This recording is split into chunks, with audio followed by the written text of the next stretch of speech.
Arratsaldeko 8 dira eta hau izaten da, normalean hauteslekuak ixten dituzten ordua. Horregatik erabaki dugu guk, gaurko analisirako tartea arratsaldeko 8etan hastea, baina gaurkoa ez da edonolako eguna izan, oso egun berezia izan da, oztopo asko izan dituzte katalanek botoa emateko, eta honen bestez, Generalitateak iragarri berri du, hauteslekuek oraingoz behintzat irekita segituko dutela. Era berean, aipatzekoa da, beste zenbait hautesleku goizago ere itxi behar izan dituztela, polizia iritsi eta eraman aurretik. Beraz, begira segituko dugu, partaidetza datua jaso arte eta hauteslekuetan dagoen martxa ikusi arte. Edozein kasutan, ezeren aurretik azken ordua jakin nahi dugu eta horretarako bat egingo dugu Bartzelonarekin eta Ekine Atorra Sagastu. Gau deizuela guztioi, Mediaprotik zuzenean, hemen daramagu egunaren zati gehiena, hautes lekuetan izan gara baina, goizeko lehen orduan, tira, eguna honezkero iluntzen hasia da, eta gaurko egunak utzitakoa, eta oraindik ere utziko duenaren laburpenak egiteko une ere izan daitekela esan genezake. Tira, labur egingo dizuegu, gaurko egunaren laburpen bat, flash batzuk azalduko izkizuegu, izan ere azken ordua dasate baterako, Gerard Piqué, Barsako jokalari ezaguna, hedabideen aurrean, negar malkotan geratu berri dela, bere karrerako, kirol karrerako egunik zailena izan dela, esanaz izan ere, gaur Barsak jokatu du, baina armailak mutu utxik ateak itxita. Izan ere, Espainiako Futbol Federazioak behartu egin ditu partida jokatzera, eta Futbol Federazioko presidentea, Javier Tebas kasualidadez atzo Madrilen zen ultraeskuindarrek erreferendumaren aurka antolatutako mobilizazioetan. Hori bakarrik ez, ordu honetan El Segadors doinu artean Polizia Espainiarrak eta Guardia Zibilak oraindik ere hauteslekuetan sartzen segiten dute. Zaurituak 700 ere izan daitezkela diote zurrumurruek eta Generalitateak momentuz ia 500 direla baieztatzen du. Horrekin batera, nazioarteko erreakzioak eta azkena Alemaniako hedabide batek zabaldu berri duena, izan ere Die Weltek dio, Angela Merkelek berak deitu diola Mariano Rajoyri azalpen eske, gaurko egunean gertatzen ari denaz azalpen eske. Azalpen eske Angela Merkel, baina Finlandia, Norvegia, Erresuma Batuko, Eskoziako, Esloveniako, eta beste hainbat herrialdetako ordezkariek, lehen ministroek denek arboiatu dute gaur Katalunian gertatzen ari dena eta gehiegikeriaz jokatzen aritzea leporatzen diote Madrilgo gobernuari, Espainiako gobernuari. Elkarrizketaren bideari, tarte emateko, aukera emateko, eskakizun zuzena horrekin batera. Tira, sare sozialetan gaur goizetik, bi argazki nagusitu direnak. Alde batetik, postasuna, ilusioa, erreferendumean independentziari baiezko ala ezezko emateko aukera, eta bestalde, Espainiako gobernuak azken egunotan Bartzelonako portuan itxita zain izan dituen indar armatuek, polizia indarrek eta Guardia Zibilek zer nolako amorruz jokatu duten Kataluniako jendartearen aurka. Izan ere, amor hori antzeman da, kasuak aipatzearren eta orain minutu gutxi Arartekoak bi kasu nabarmendu nahi izan ditu. Hasteko eta behin, gaur arratsaldean zabaldu den berria, gaur eguardian gerora irudiak ikusi ahal izan ditugulako, emakumezko batek hautesleku batean jasan duen sexu jazarpena eta eskuko 5 hatzak nola hautsi dizkioten polizia espainiarrek. Horrekin batera, ustez atxilotuta leudeken 3 herritarren arrastorik ez dela, Arartekoak kezka adierazi du, tortura kasuak ere ekarri ditugu gora eta kezka adierazi du atxilotu horiek non dauden ere ez dakitelako. Bukatzeko, Arartekoak egin duen paralelismoa eta garai historikoen arteko lotura, izan ere, kepoteak erabili dituztela, gaz lakrimogenoa erabilia izan dela salatu du, gomazko pilotak Katalunian debekatuta egon arren erabili dituztela eta jazarpena justifikatu gabe eta gehiegikeriaz betea izan dela salatu du. Amnistiaren aldeko mobilizazioekin, 1918aren buelta horretan jasandako jazarpenarekin, frankismoak erabilitako gas lakrimogeno berberekin parekatu baititu Arartekoak orain minutu gutxi, Generalitatearen azken orduaren zain gauden honetan. Dagoeneko aurreratu dezakegu, espero dugu behintzat, Katalunia plazan gaurko egunerako iragarria zegoen festa edo ospakizun ekitaldi hori, bestelako ekitaldia bilakatuko dela, gaurko egunez erabakitze eskubidea gauzatzea lortzen ari baitira katalanak, baina zauritu kopura ikusita gaurko eguna biziki gogorra izaten ari delako ospakizunik ez da izango bertan. Gaueko 10 aldera, espero dugu Carles Puigdemont, Kataluniako presidentea. Eskerrik asko, ekin oso zehatz kontatu diguzu, 265 zauritu izan dira gutxienez, hoiek behintzat Generalitateak zenbatu dituenak, badakigu gainera gizon bat oso larri dagoela, eta adi gaude, hobera egin dezan zain, eta segituan konektatuko dugu berriz ekinerekin, eta Katalunian ezer berririk gertatzekotan, azken ordurik egotekotan, bere eskutik, lehen eskutik izango dugu horren berri. Edozein kasutan, oldarraldia zizketan daramagu egun osoa, eta oldarraldi hori ulertzeko modurik onena, irudiak dira. Irudiek askotan hitzek baino asko hobeto erakusten baitute gertatu dena. Polizia Espainiarraren eta Guardia Zibilaren oldarraldia ikustagon ba.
M'han tirat escales avall, m'han tirat cosses, m'han trencat els dits de la mà expressament, un per un. M'han tocat les tetes i reien, i m'han pegat.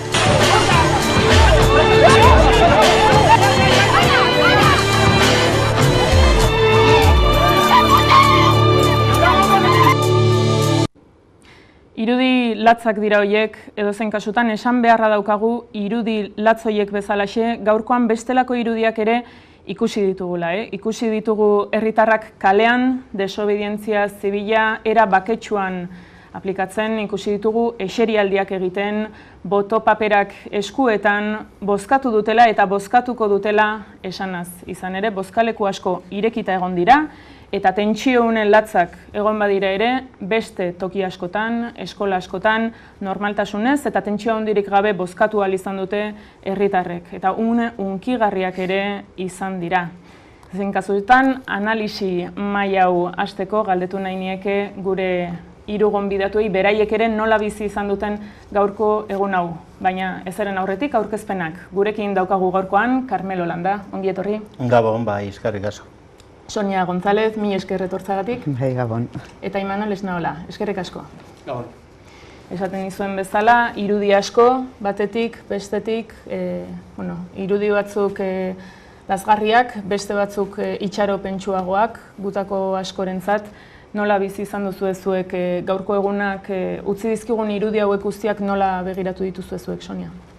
Hombre, nik uste dute danok ibili garela goizetik ia zer gertatuko zen Katalunian zelan jungo zen eguna eta irudiak ona heltzen ziren irudiak zuk lehen esan duzu moduan asko izan dira ikusi ditugunak oso lasgarriak, oso gogorrak eta gainera ikustea herri oso bat kalean bakarrik euren nahia botoa ematea dana besteik ez, eta ikustea zelako erantzuna eta zelako errepresioa jaso behar izan duten, eta gero beste alde batetik polizia agertu estan tokietan zelan burutu ahal izan duten modu normal eta lasai batean. Orduan, esan nahi dute, zer lortu dan eta zer goizetik zelan tenkatu dan egoera, zein zan lehenengo momentutik asmoa, helburua, poliziaren oldarraldi horretarako jentie etxean gelditzea, beldurra zabaltzea, inorez mugitzea, eta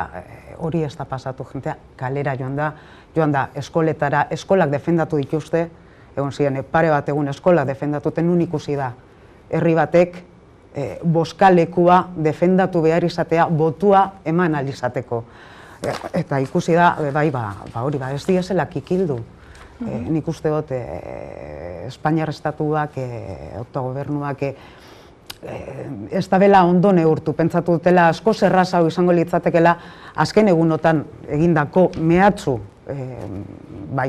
okupazio poliziale horrekin eta eginda bezenen mehatxuekin eta goizetik egin duten edo izan duten jarreraekin errazago izango zala holan katalanak etxietan gelditzea eta ez urtetea kalera eta justo kontrakoa izan da. Kontrakoa izan da, eta Imanol aurretik kontatzen zen egon zuek herrian unkituta bizi izan duzuela, ez? Ikusi dezula bat baina gehiago oso unkituta handik iritsitako irudiei begira. Bai, hain zuzen ere, gaurko goizak hori zuen, eta pixkat gure esku dagoen aldetikan ere, herrietako elkarretaratzeetara zen mezu eraman horretan, erabakitzeko eskubidearen alde hitzein berote genuen, ala eskubide zibil eta politikoen aldeko aldarri basiko bat egin berote genuen, ez da? Orduan, goizan lehen orduan oso goizanik, ez, ikusten joan gara gertaeren katea, eta ja goizeko 11 baino lehen ja argiztegon eskubide zibil eta politikoen defensa oinarrizko baten aldeko aldarriari lotu behar gintzaizkiola. Egia da, Kataluniako herria zegoela, egia da, herri batek bere erabakitzeko eskubidearen aldeko ariketa izugarri bat zela, eta Euskal Herria eta rontzat ikasgai bat, baina goizean lehen ordutik ikusi dugu guztiz zera egoera eta aldarri prepolitiko bat egin beharra geneukala, edozen herrik eta edozen jendarte, gizarte egingo lukeen moduan. Beraz, nik uste goizeko lehenengo ariketa hori izan da, eta gero jendea bat baina gehiagoren begietan malkoak ikusi ditu dela, bideoak iristen zitzaizkion bitartean, edo bakarren batek bideoak erakusten zizkion bitartean. Ni horrek asko unkitu nau, distantziak ere uste duguna baino laburragoak direla jabetu garelako Euskaldun eta Katalanen artean gaur ezan. Eta hori oso agerikoa izan da gainera, gaur ere beste behin ere kalera irten direlako Euskal Herritar asko, Hego Euskal Herriko hiriburuetan ikusi ditugu eguerdian, gaur gauerako 10:00 kazeroladak deitu dituzte Euskal Herriko herri guztietan, beraz protestak egon dira eta pentsatzekoa da egongo direla Euskal Herritarren artean. Carmelo, azkenik zuri ere galdetu nahi dizut, nola bizi izan dezuzuk gaurkoa? Bai, nik uste dut Euskaldunok ez dugula hau begiratzen ikusle modura, inplikatua gara, nik uste implikazio hori nabarmena da, atzo bertan Bilbon egundoko manifestazioa egin genuen, oso denbora laburrean bi egin ditugu itzelak handia Bilbon, horrek adierazten du, baina hori baino gehiago, tensio hori daukagu hemen ere, Imanolek eta Soniak ondo esan duten bezala, ez da, nire goizeko 6:00 nengoen, adi, askotan Kataluniako bertako telebista ikusten, 11 telebista eskerre bai, hori aukera hori zabaldu delako eta TV3 ikusten, eta askotan informazioa zuzenagoa eta egokiago ere badelako hemengo telebista publikoena baino, eta pribatuena, hori hola da. Eta orduan implikazio horrekin ikusi dugu, baina era berean, emozioa baino haratago saiatzen gara, eta saiatu behar dugu nik uste dut, aztertzen, analizia egiten zer ari da gertatzen. Da nik uste Espainiar estatu hau, transizioaren estatua biluzten ari dela. Katalanek prozesu horretan lortu duten ikuste biluztaraztea, eta hor ikusten ari gara, askotan, maila teorikoan esaten dena, baina konstatatu egiten da nazio zapalkuntza, hori da nazio zapalkuntza. Da hori da, Estatu Espainiar horrek daukan akatz egitural bat. Hau da, ez du naziorik onartzen eta ez du inola ere eta prest dago gerra provokatzeko gaurkoa gerra egoera bat da sortu dutena. Osea, herri bat makilakadaka tratatu eta eskubide guztiak kendu eta zentzura aplikatu, gobernuko kideak eta arduradunak atxilotu. Hori da, hain zuzen ere, nazio zapalkuntzaren agerpen bortitza eta gaurkoa izan da nik uste gordina. Eta eskubide guztiak, oinarrizko eskubidea zapaltzeko pres agertu dira, eta hori egin dute Katalunia nazio badela aitortu baino lehenago. Eta Euskal Herriarekin berdin egin dute iraganean, da berdin egingo dute etorkizunean ere, da nik uste horregatik, aztertu behar dugu adi-adi, zer ari den gertatzen Katalunian, ze aurrera pausu haundi. Nik uste Katalunia Republikara doala. Errepublika independente bat izatera doala, eta hori Espainiak ezingo du ebitatu, gaurkoarekin agian azeleratu egingo du. Eta katalanek beraiek mantentzen badute orain arte bezala batasun estrategiko hori, seguruenik laster mundura jaioko da Republika Katalana. Baina Espainia ari da, den bezala, estatu hori ari da agertzen den bezalakoa. Eta nik uste lehenengo ondorio bat, aurreratuko dut, nik uste norbaitek pentsatu badu inoiz Espainiar estatua barrutik alda daitekela, bueno, ilusio horiek galdu behar ditu. Espainiar estatua sistema bada, sistema bezala beste nazio batzuk zapaltzeko sortutako estatua da, eta estatu horrek ez du erraz, ez du bere kabuz, ezer aldatuko nazioi, Euskal Herria edo Katalunia edo nazioi aitorpen emateko. Eta gordina izango da, katalanak bezala baketsu eta modu demokratikoan etorrita ere oso gordina izango da bidea. Da nik uste horri aurre egin behar digula eta ikasi behar dugula Kataluniatik, Euskaldunok ere. Gaurkoak izango dituen ondorioetan sakonduko dugu gaurko saioan bai, edozein kasutan ezeren aurretik argitu nahi nuke, oldarraldi honen ondorioek eragin dituzten datuak etengabe aldatzen ari direla, eta nahiko nuke argitu azken ordua, izan ere 768 dira zaurituak, 2 oso larri daude, eta 128 erietxean, aintzat hartzeko datuak dira. Aipatzen zenun, Carmelo, biluztu egin dela Espainiako gobernua, askorentzat aurretik ere ez gobernua, estatua bera. Estatua bera. Askorentzat aurretik biluzik ikusitakoa. Ciudadanos eta PSOE biluztu egin da. Hau da, PSOE bezalako alderdi bat biluztu egin da, estatu horrekin batera lotuta agertzen denean demokraziaren kontra, oinarrizko eskubideen kontra agertzen ari denean. Hori da larria, beraz, norbaitek esaten badite, hemen aliantza bat egingo da gobernua aldatzeko, aizu, barkatu, arazoa ez da gobernua da estatu hori. Estatuak daukan egiturak ez du onartzen, ez du onartuko barruan garen nazioek bide demokratiko bat egitean. Da hori da benetako arazoa. Eta ziurenik Euskal Herrian askok ikusiko zuten aurretik ere Espainiako estatua bera biluzik, baina ziurenik gaurkoan aurretik ikusi ez zuten askok ere ikusiko zuten. Eta adierazgarria da, adibidez Pablo Iglesiasek berak estatu kolpearen pare jarri duela gaurkoan Espainiako gobernuak izan duen jarrera. Zentzu horretan iruditzen zait azpimarragarria izan litekela Katalunian bertan gaurko egunak izan dezaken eragina. Zalda inflexio puntua izango Katalunian gizartearen gehiengo zabal batentzat, aurretik Imanolek aipatzen zuen bezala eskubide zibilei, giza eskubidei bete-betean eraso dietelako?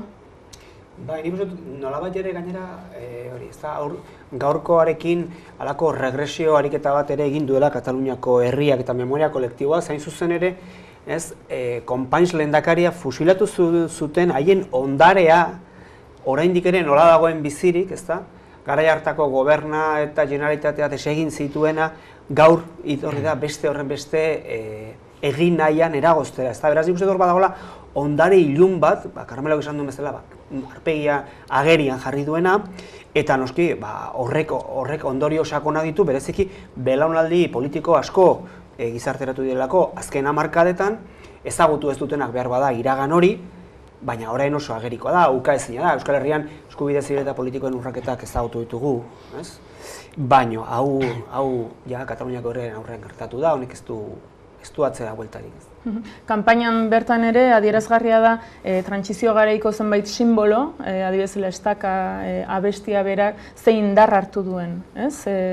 Zenbait simbolok atzera begiratu hori eragin dutela katalan askorentzat, ez? Eta ikusi dutela beraien burua, trantsizio garaian egin behar izan zuten erresistentziaren ondoren, beste erresistentzia kolpe baterako garaian edo nolabait bigarren, ez? Trantsizio bat edo benetako trantsizio bat egiteko garaian. Nik ez dut uste hori bakarrik Kataluniak ikusi duen gauza batan edo eurek iragarri duten kontua danik.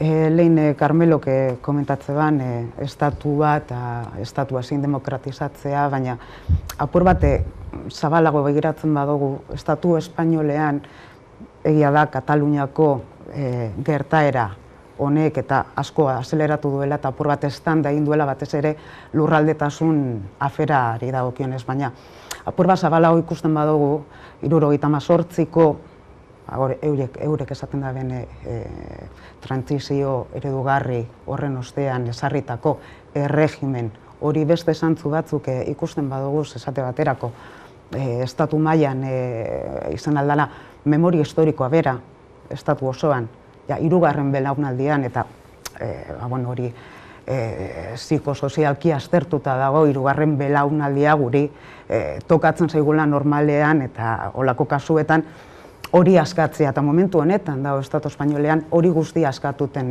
olako askana hor Galizian Pazuarekin, Frankoren hainbat kontu gero ikusten badozu esate baterako Eliza Katolikoaren oldarraldia, bai, horre kasu diferenteak ataraten epaitegitara eramaten eta salatzen hauren gustoko ez dituzten gauzak eta hainbat adibide hartzen baditugu nik uste dut momentu hau dela ez bakarrik Rajoyren gobernua edo estatu aldaketaren bat edo Kataluniari bakarrik eragin aldotzen zerbait. Nik uste dut dela estatu espainol osoa eta erregimen hori benetako trantsiziorik ez egitearen ondorengoa hainbat urte. Rajoyren gobernuaz ari gara, Sonia, barkidazu, eta Mariano Rajoy bera, Espainiako presidentea, oraintxe bertan ari da prentsaurrean. Entzun dezagun esaten ari dena.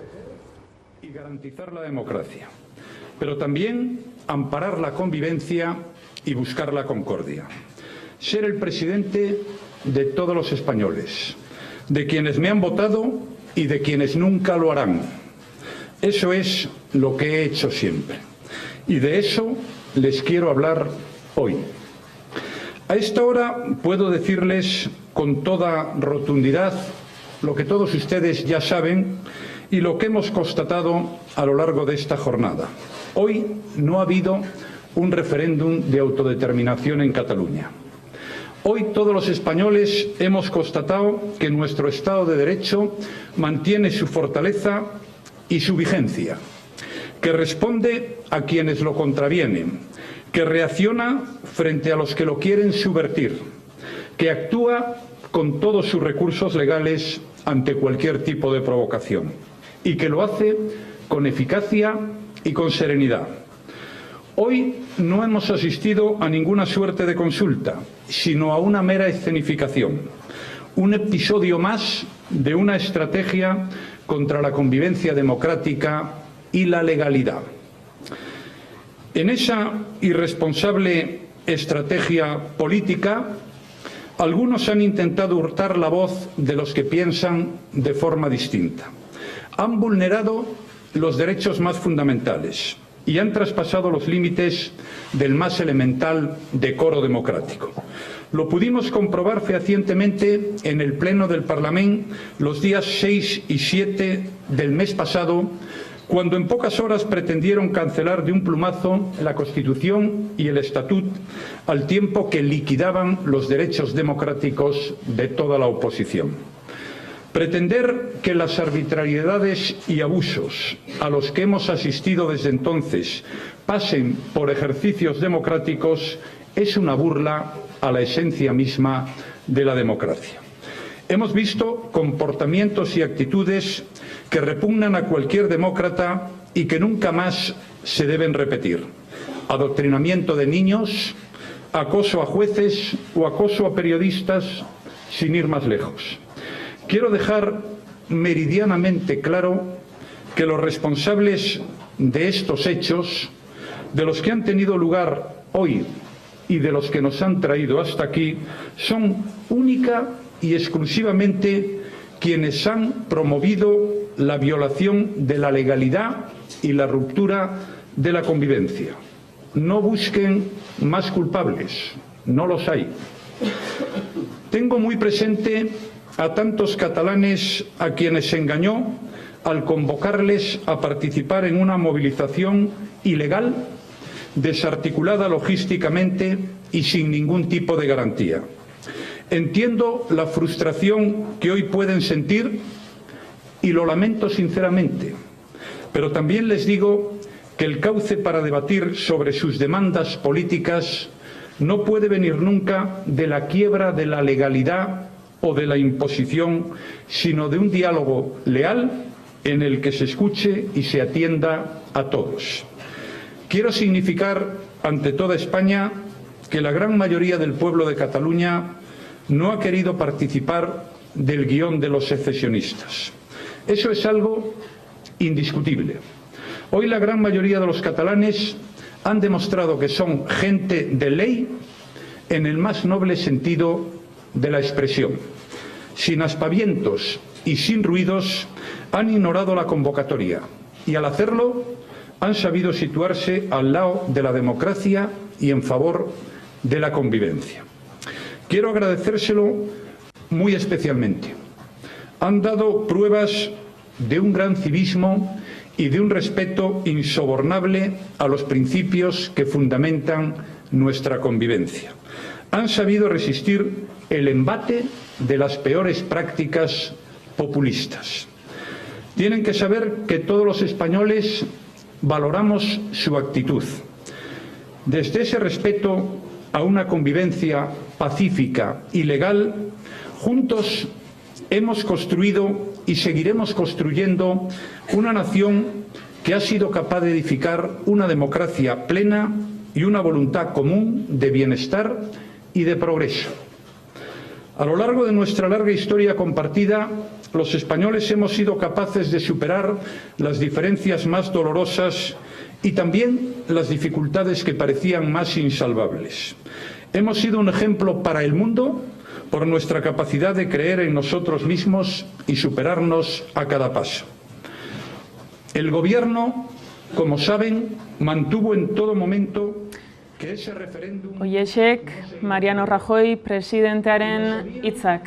Ez da ezer berririk entzun, izan ere Enric Millo, Espainiako gobernuak Katalunian daukan ordezkariak, Jose Ignacio Zoido barne ministroak edo Soraya Sáenz de Santa Mariak berak egunean zehar antzeko adierazpenak egin dituzte, argi utzi dute eurentzat gaurkoa ez dela erreferenduma izan, eta era berean, tira, indarraren erabilera proportzionala izan dela. Azpimarragarria iruditu zait, Sáenz de Santa Mariak zein Rajoyk aipatu dutela erantzukizuna erreferenduma sustatu dutenengan bakarrik dagoela. Eta zentzu horretan gaurkoan adiez atxilotuak egon dira, herritarren artean atxilotu asko egon dira, baina erantzukizuna asko azpimarratu dute galdeketa sustatu duten hoiengan dagoela, eta niri galdera pizten ditonek datozen egunetan jazarpena ez ote den judiziala izango, ez ote den ondoriorik egongo judizialki, Carles Puigdemont presidentearen kontra, bere gobernukideen kontra, Kataluniako Generalitatea beraren kontra, Imanol? Bai, nik Rajoy jaunaren hitzak entzunda, nik uste dut elementu garrantzitsua dagoela guzti honetan halako manipulazio ariketek eskutatzen dutena eta agerikoa. Eta da, gaurko erreferendura benetako olatu bat izan dela, eta olatu horrek izan duela zeratik, sozialetik, jendea saldoka bildu duelako, izan duela organikotik, hain zuzen ere gizarte organizatu guztia erreferenduna egitearen alde elkartu da, antolatu da, hilabeteak zeramatzaten azken astetan indartu egin da, gainera legitimoa izan da, ze atzetikan legebiltzar baten erabakia eta gehiengoz hartutako erabakia izan du, eta gainera legala izan da, legaltasun baten gainean eraiki da, ikustekoak ziren, bozketa honen atzean zeuden protokolo teknikoak eta berme juridikoak, beraz nik uste horretan manipulazio ariketa bat dela esatea, bai zuzen ere, gaur ez dela ezer gertatu. Ez gaur gertatu da, eta da, olatu izugarri bat armatu duela Kataluniako herriak, olatu izugarri bat, gero, mintzatuko gara etorkizunaz, eta beraz, iruditzen zait, horrela esatea esan behar dio bere parrokiari mintzo zaiolako, baina Euskal Herritik begiratuta, azpimarratu behar dena, bintzat gure eskudago kideok behin eta berriro azpimarratzen duguna, hain zuzen ere hori da, ezta halako ariketa baten atzean dagoen ingenieria lan sozial luze, sakon, zintzo, zabala, eta nolabait ere olatu hori ez dagoela geratzeik berba faltsu batzukin. Errelatoaren borroka, askotan iraganaz ari garenean erabiltzen dugun espresioa da, baina gaurkoan zuzenean bizitzen ari gara talka hori. Eta zentzu horretan interesgarria izan da gaurkoan behatzea Kataluniako komunikabidek nola jaso duten gaurkoa, Euskal Herrikoek nola jaso duten, eta Espainiakoek edo nazioarteko beste zenbait estatu eta herritan nola jaso duten. Ikustagun Amaia Eneterreagak egin digu bildumatxo bat.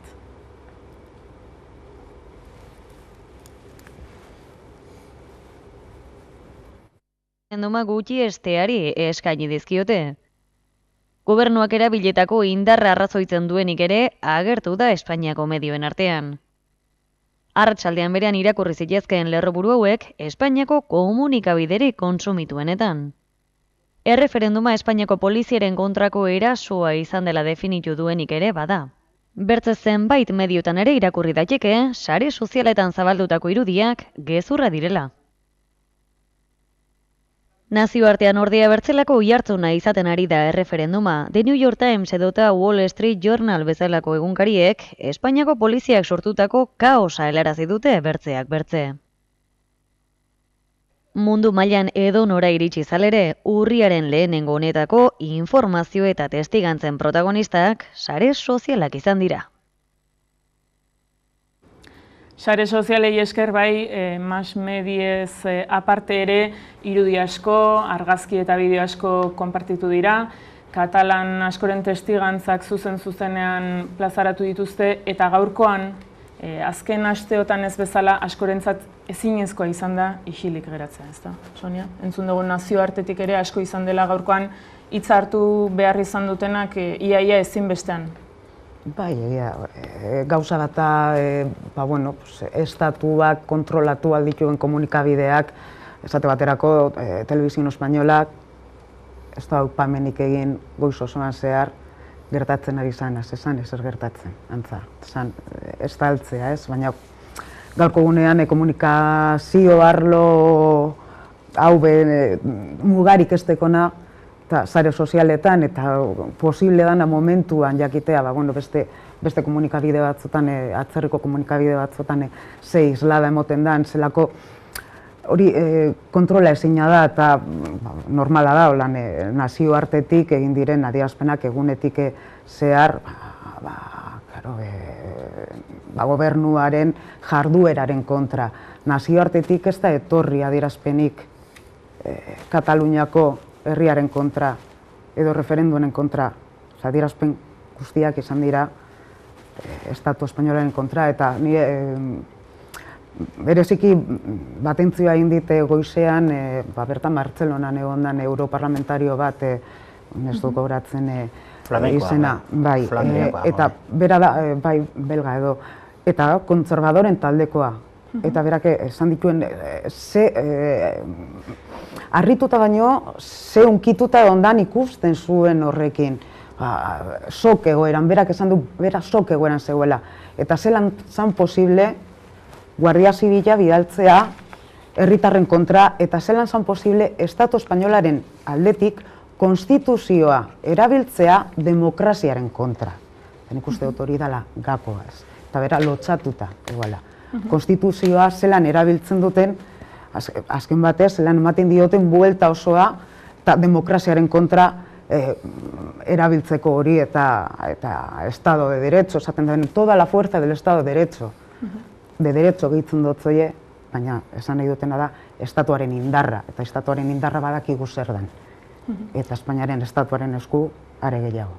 Gaurko irudiek espero ez ziteken pertsonen gandik ere adierazpenak eragin dituzten, niri atentzioa ditu ditera berean goizean Fronte Nazionaleko presidente ordeak ere oso argi hitz egin duela sare sozialen bidez eta esan duela, indarkeria inoiz ez dela bidea eta elkarrizketarako dei egin du eta Espainia gogor xamar seinalatu du eta kritikatu du. Aipagarriak izan dira nazioarteko eta Espainiako politikarien artean Pablo Iglesiasek, Melanchonek, Jeremy Corbynek, Gerry Adamsek egindako adierazpenak, baina aipagarriagoak akaso daukaten rolaren gatik Europako Batasuneko zenbait estatu buruk ere kontra hitz egin dutela, hoien artean daude adibidez Eslovenia, Belgika eta Eskoziako lehen ministroak, eta beste interrogante bat, honek ze kalte. Egingo dio kalterik Rajoyren gobernuari,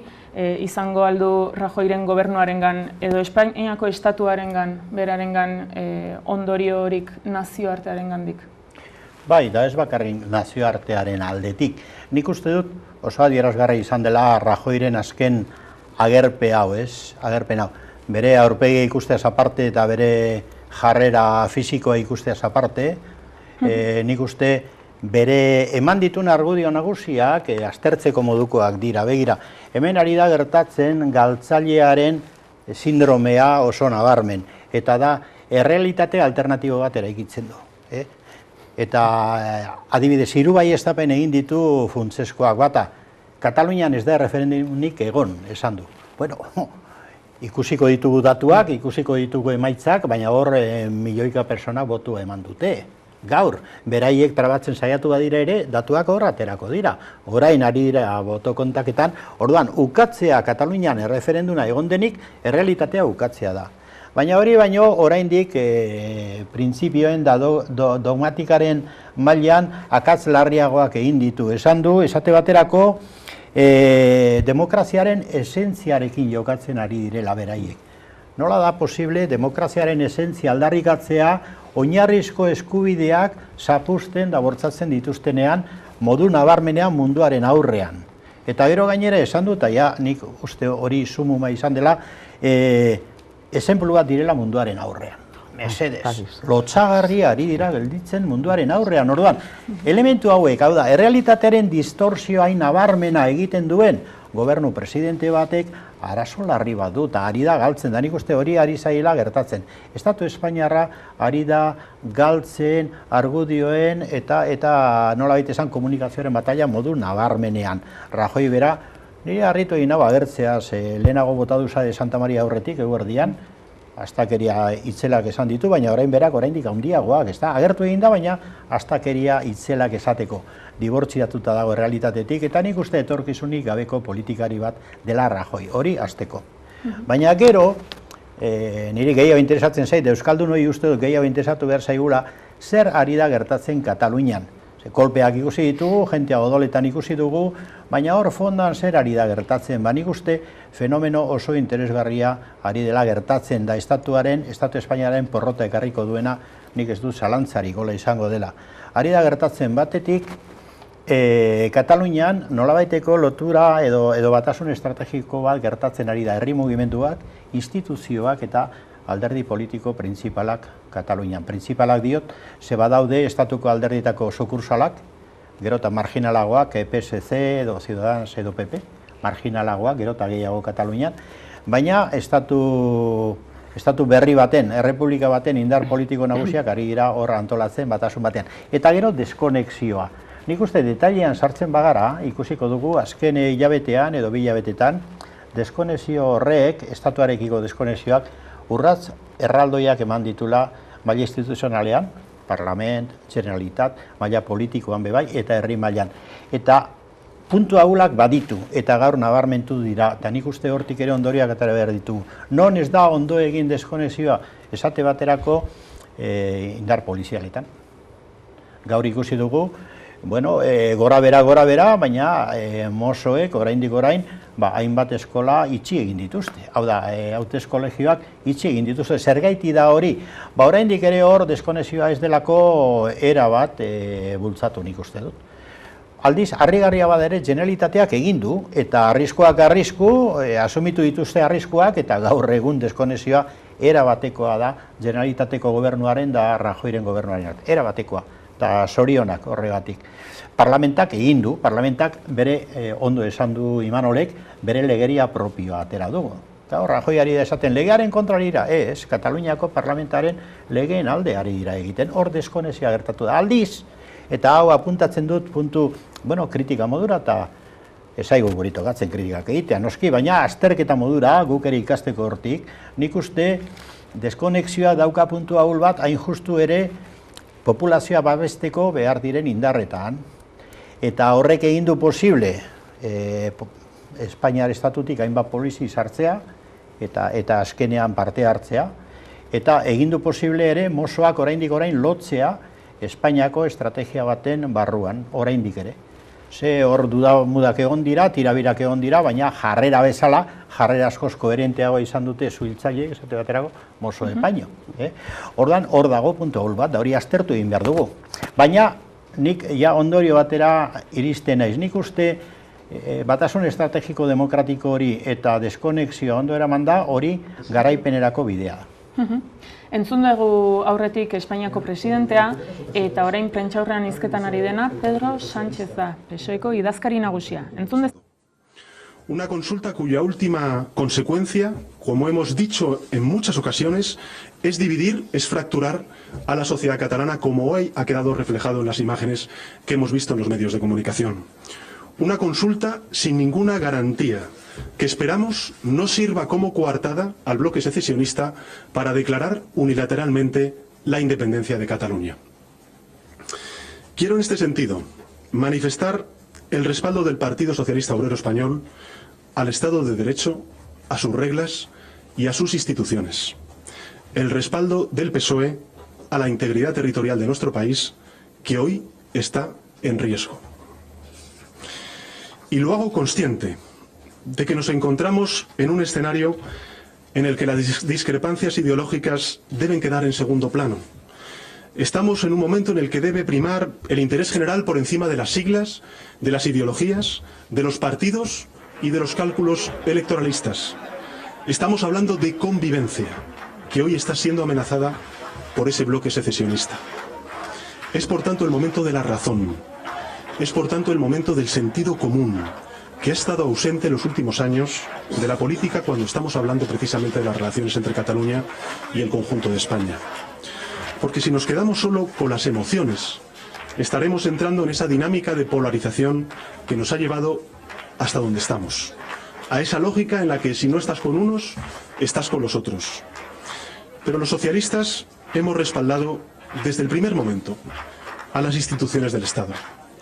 Porque entendíamos que era el camino a seguir cuando el Gobierno de la Generalitat empezó a quebrantar las reglas y los procedimientos con la excusa y la apelación a las urnas a través de una consulta unilateral, carente de las mínimas garantías legales y profundamente divisiva.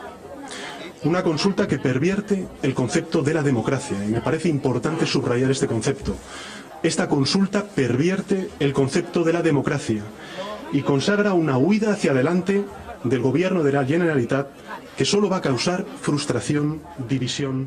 Bigarren plano batean egon da Pedro Sánchez azken egunotan, asteburu honetan bertan PSEk 8. Kongresua ospatu du Bilbon eta bertan ere izan zen atzo.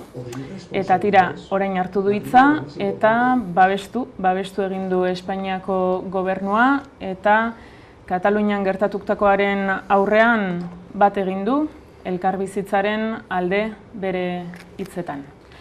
Aipatzekoa da, azken orduan kontatu didatenez estimazioen arabera 3 milioi direla, gaurkoan bozka eman ahal izan duten herritarrak, gogora dezagun bozka errolda unibertsalari esker eman izan dutela boza askok, zegokien eskolan ezin izan dutelako, baina dein mugituta beste eskola batzuetan eman ahal izan dutelako bozka, besteak beste Carles Puigdemont berak botoa eman behar zuen eskolan herri arresia ere egina zuten, presidenteak bozka eman zezan, eta polizia oldartu egin zaie bertan zeuden herritarrei, eta azkenik beste eskola batean lortu du presidenteak eta era berean presidente ordeak eta parlamentuko presidente Carme Forcadelek ere, denek lortu dute bozka ematea, eta dirudienez, estimazioen arabera, 3 milioi inguru izan dira gutxienez.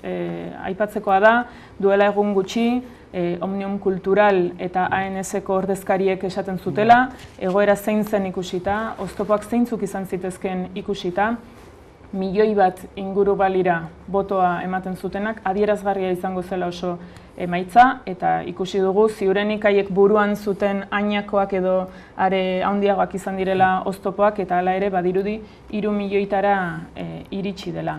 Aurretik Carmelo hizketan ari zen, honek Espainiarengan izan dezakeen eraginaz, eta hitz eske neukan Imanol emango dizut. Ez, Carmelok jarri duen gaitik, gero helduko diogu emaitzen kontuari ere, baina nolabait ere hor, aliantza hori, nolabait, kontuan izan behar dugu, Arenys de Munten 2009an, herri txiki batean, soberania ariketa, herri soberania ariketa bat egin, eta konsulta bat antolatzea, urrundi begiratzen genuen, eta ia alako, txantxagiro batean, eta gero zer bilakatu zen hori, herri hasi zirenean konsultak antolatzen, herri esan dezaket, gure eskudagotik, martxan jarri genituenean, eskura prozesua deitu genuen hartan, hasi ginenean konsultak antolatzen handa hemen, zenbat lan egin den, protokoloak prestatzen, jendea formatzen, bai galderak finkatzeko orduan, bai bozketa bera antolatzeko garantia guztiak, edo berme guztiak emateko,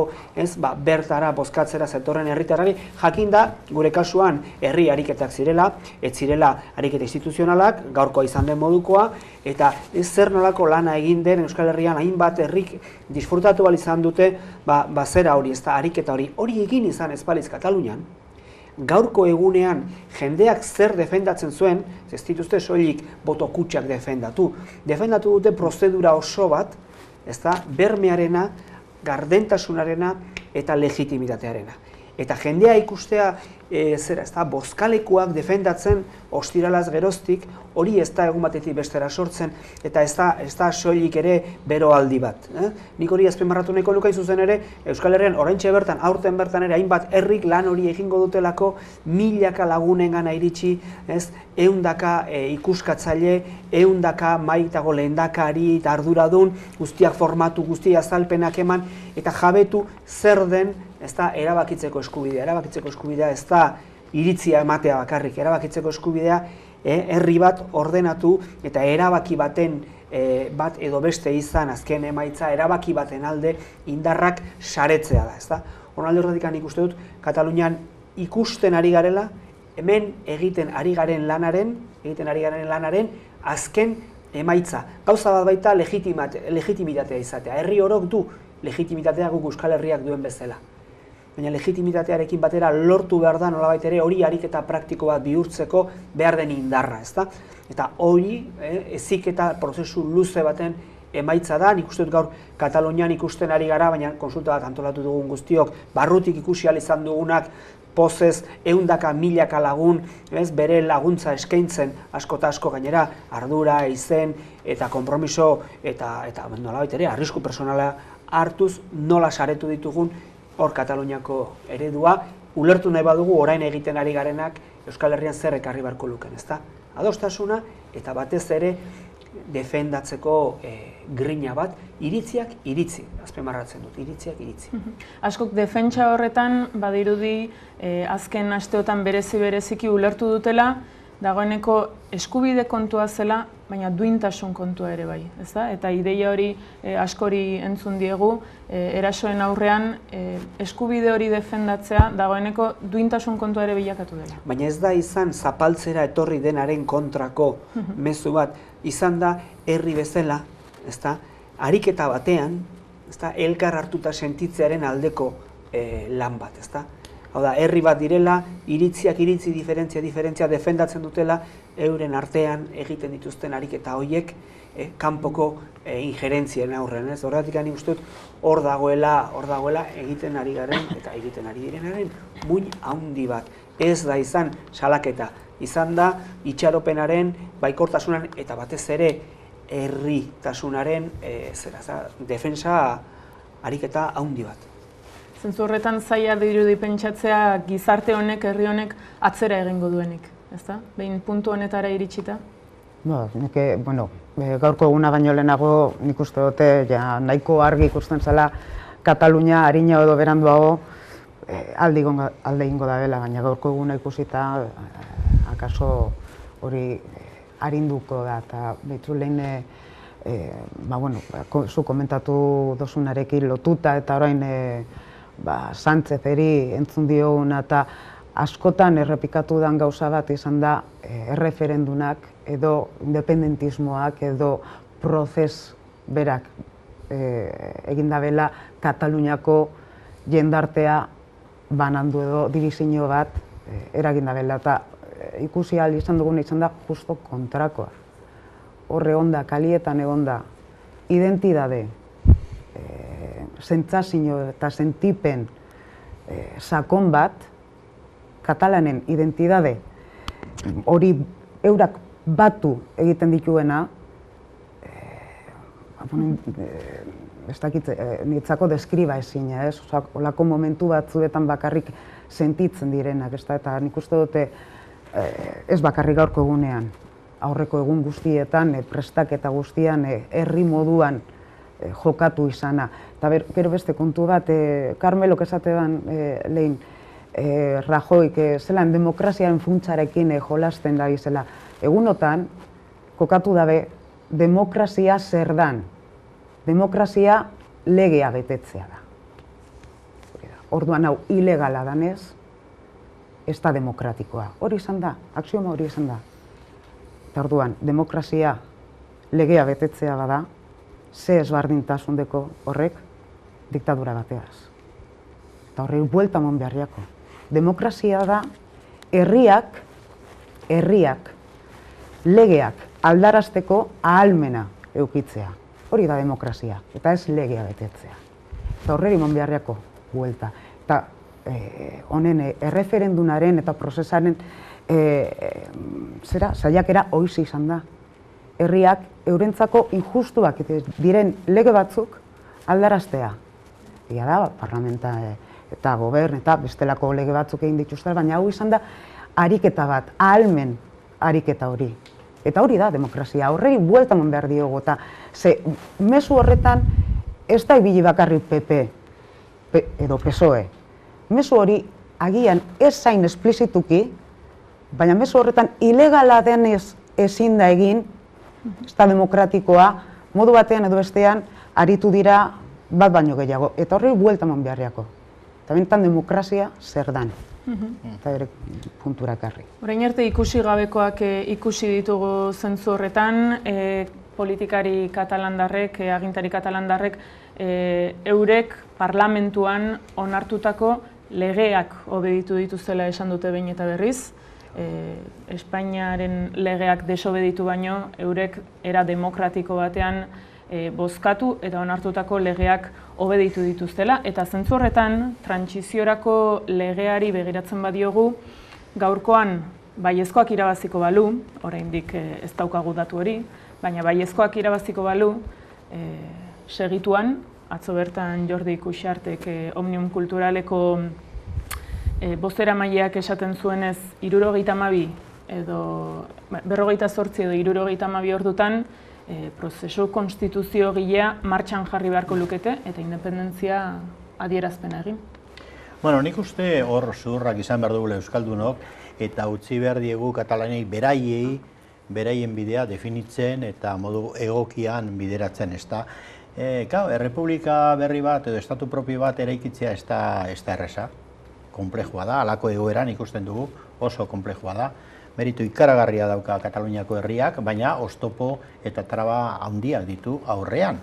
Baina, klaro, nik uste oso pedagogikoa ere ari dala gertatzen. Hemen hitz egiten ari ginen bitartean tertulia honetan entzun dugu Rajoy eta gero entzun dugu Sánchez. Eta nik esango nuke, hor pedagogia badago, Rajoy gehi Sánchez, Estatu Espainiarra. Hor daukazu. Hau da, PP gehi PSOE horrek ematen du. Da zer ikusi dugu? Sánchezek egin duen diskursua, Rajoyren diskursua da. Estatuaren diskursoa da. Orduan, hortik irakaspen bat. Bigarrena, hortik ondorio bat ateratzen da. Debate hori egongo da datozen egunetan, baina debate hori argitzen ari da. Hau da, Estatu Espainiarrak ez dauka konponbiderik. Ez dauka konponbiderik. Ezin duzu pentsatu gobernu aldaketa batekin, edo konstituzio aldaketa batekin, Estatu horren funtsa aldatuko duzunik, ze hor daukazu, Rajoy gehi Sánchez, hori da Estatu Espainiarra. Eta beraz, deskoneziora jo behar duzu, eta legitasun propioak egitera, hau da, legitasun propioa, errepublika propioa, katalanak horti doaz, ezta? Eta legitasun propio hori da eraikitzea, ez da bakarrik deskonexioa. Deskonexioa gehi nazio demokratiko bat, modu demokratikoan, eraikitzea. Nik uste katalanak ari direla aurrera pausu ikaragarriak ematen, demokrazia zer den frogatuz, bestea beste. Eta diktaduraren kontra demokrazia nola joka daiteken da nola egin dezaken aurrera. Baina bidea daukate egiteko oraindik. Lehen ikusi dugu Mososekin nolako arazoak dituzten da nazioartean.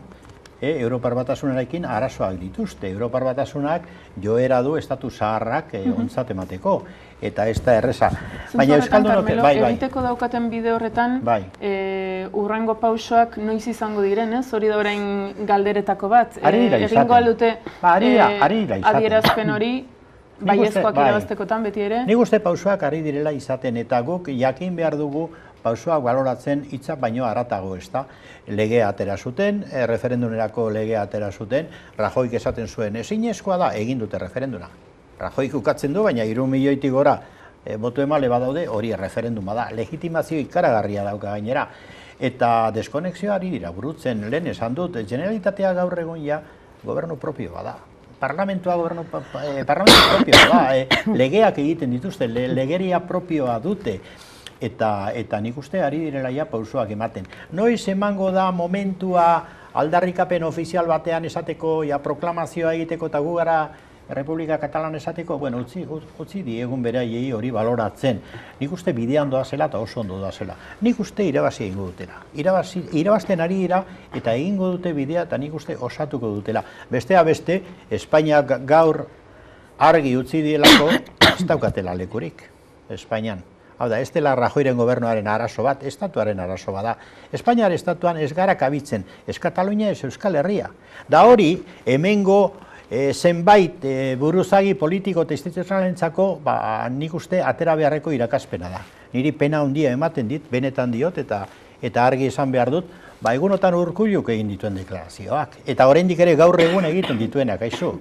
Gaur egun, irakaspenik atera behar bada, eta realitatea hain da argia, bestea beste hori da, Espainiar estatuan, ez Kataluniak, ez Euskal Herriak, nazio bi hauek modu demokratikoan antolatuta ez daukagu lekurik. Eta Rajoy gehi Sánchezen estatu horretan ez dugu izango lekurik, hor ez dago reformarik eta aldaketarik guri lekua egiteko. Eta nik uste katalanek hori ikasi dute, ikusi dute, eta ari dira ondorioz Errepublika Katalana eraikitzen.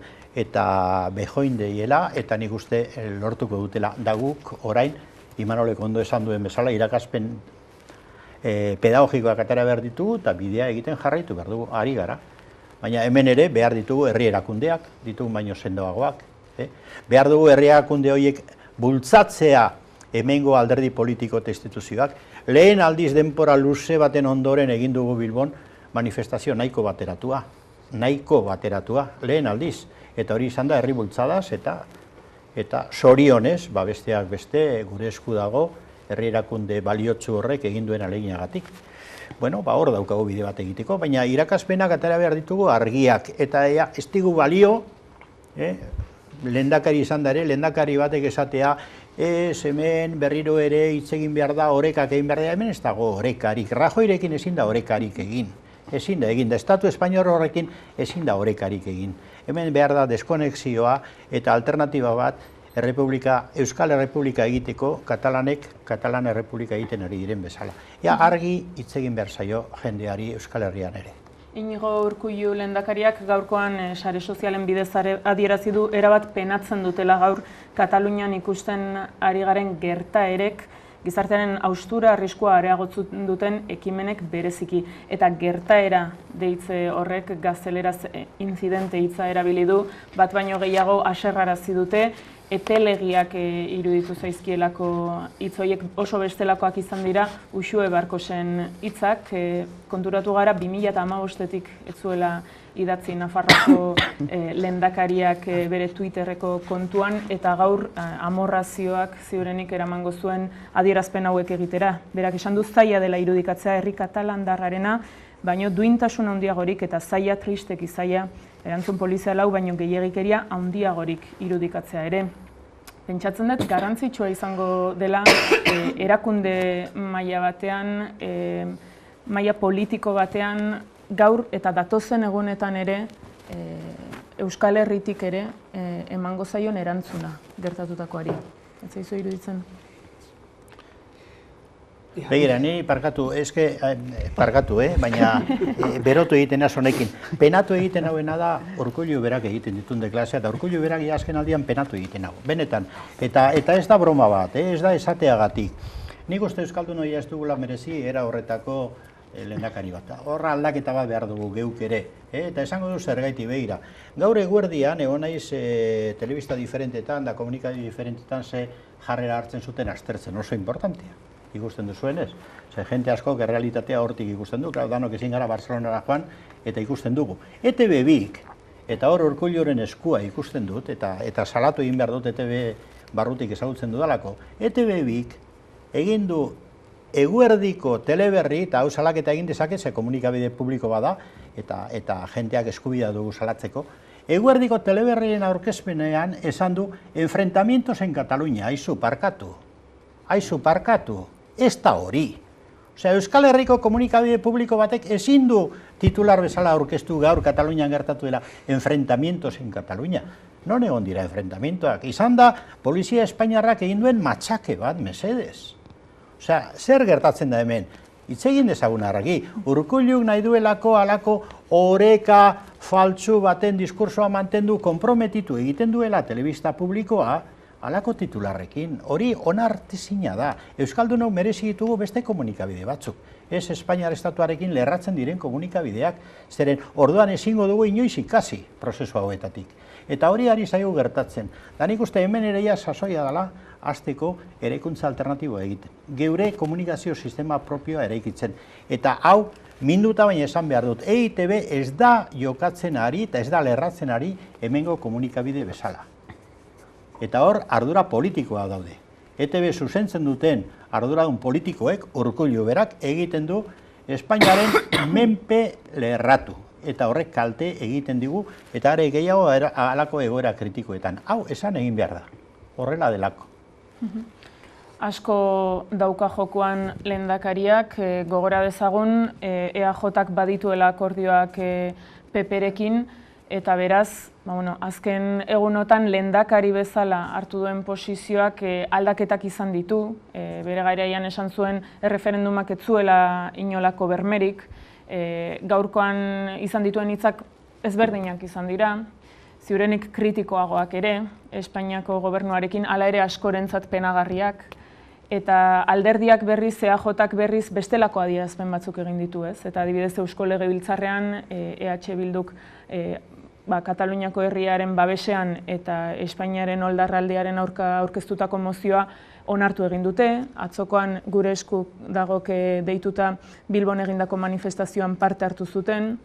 Zentzu horretan alderdiaren aldetik behintzat ikusten da bat egin dutela mobilizazio horrekin, bat egin dutela Euskal Herrian gehiengo politiko, sindikal eta soziala hartzen ari den bidearekin, eta bide hori indartzen ari dela nolabait, Imanol. Zure galderak etorkizunari begiratzen zion, eta Euskal Herrian zer gertatziteken, eta abia puntu hartu dugu, lehendakari zera ezta, Euskadiko Autonomia Erkidegoko lehendakari jaunak egindako adierazpenak, nire ustez ere ez dira izan Kataluniako herriak merezi zuen neurriko babes adierazteko mailakoak, baina bai esango nuke edozein kasutan, eta aurrera begira jarrita, aurrera begirako bide horretan Katalunian ikasi dugun bezala, desberdinen arteko bide bat izango dela. Esan nahi dut, kritikak derrigorrezkoak dira, bereziki egoki iristen ez ditugun jarrerak eta jokabideak kritikatu behar dira, horretarako dago politika, horretarako dago bizitza soziala eta zibila, baina uste dut beti oso agerian izan behar dugula baten eta bestearen kritiken gainetik, herri honek bide bat egin behar duela. Eta bidea soziala eta organikoa dela, bi maila ditu. Bat, herritarrak desberdinen artean elkar hartuta, eta bi, instituzio eta gizarte zibil organizatua, erakunde sozialak elkar hartuta. Horregatik nire iritzian kritika bidezkoa da, beharrezkoa da, baina aldi berean ez dugu ahaztu behar, bide hau egin behar badugu, Katalunian ikasi dugunetik izango dela. Alegia, elkar hartuta. Hori dena den, hori azpimarratuta, eta uzten badiazue behintzat, eman duten datua 3 milioikoa baldin bada, eta seguru aski eman badute 3 milioi, hortik gora ere izango da, lehen emaitza bat, 2015ekin alderatzen baldin badugu, beste kontuan hartuta, abstentzioa 25%aren ingurukoa izan zela polarizazio handi baten zeran, gaurko polarizazioa are handiagoa izan da, 3 milioi, seguru aski hortik gora, esan nahi du besteak beste, Madrideko sukursala diren alderdi hoien babesa gutxienez 8-10 puntu jetxi dela, alegia 500.000 bototik bera galdu dituztela, kontuan hartuta abstentzioan geratu direla, horietako asko, alegia, eta beste jende askok ezin izan duela bozkatu, bozka batzuk baituak izan direlako, beste batzuk, beraz, bai eta ez hori ikusi beharko da neurketak zer ematen duen, baina parte hartzeari dagokionez, egia esan, nik uste hor dagoela etorkizunaz galdetzen zen egun, biharamonaren lehenengo argazkia, alegia, nazionalismo espainolaren gainbera, elektoralaren hasiera, Katalunian. Gero hori ikusi beharko dugu sektoreka eta lurraldeka, baina nik esango nuke eremu determinantetan behintzat botogalera larri bat dela eta beraz hor hasten ari dela garai berri bat. Zer ekar lezake garai horrek, ze zantzu ikusten dizkiozu?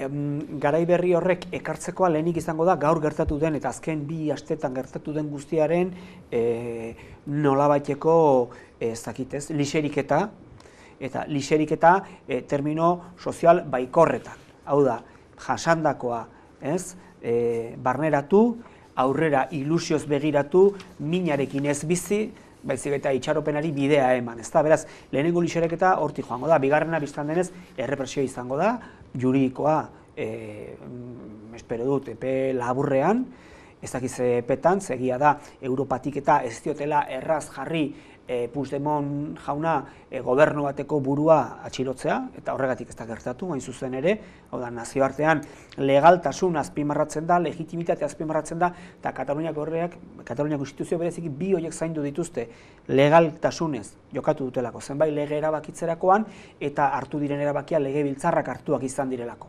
Beraz, uste dut hurrengo honetan errepresio egongo dela, ikusiko dugu noraino eramango duten, ez dut uste hasieran espero zuten muturreraino eramango dutenik. Beraz, 2 horietan lehen parametroak. Eta handik aurrera, uzten dut, Sonia eta zera bestela ni luze jardungo dut, ezta? Carmeloren esku ere. Bai, hor puntutxo bat aipatu duzu. Puntutxo bat aipatu duzu, da eztabaidarako interesgarria da nik uste dut, esan duzu, bai, bidea elkar hartuta hartu behar dugu, kritikak edo behar dute, baina elkar hartuta hartu behar dugu. Claro, baina baldintza batzuk argituta. Zeren ikusi dugunez, Katalunian ere arazori planteatu zaie, eta Junts Pelsi egon da, CUP egon da, baina gero egon dira ere PP, PSC, eta Ciudadans, eta Kuskubiela izeneko bat, eta bar, ez da? Eta, klaro, danak elkar hartuta joatea ez da posible, ikusi dugunez. Eta zergaitik, hor baldintza batzuk bat direlako, eta nik uste baldintza minimoa dira estrategia demokratiko bat, eta erabakitzeko eskubidea praktika eramateko konpromisoa. Hoi dira oinarriak, ze horretan ez badugu elkar adosten, ez dago biderik. Eta aldiz, horretan adosten badugu, batzuk kanpoan geldituko dira. Baina geldituko dira hain justu, estatu horri obedientzia ematen diotelako. Da hori da hemen argitu behar dugula.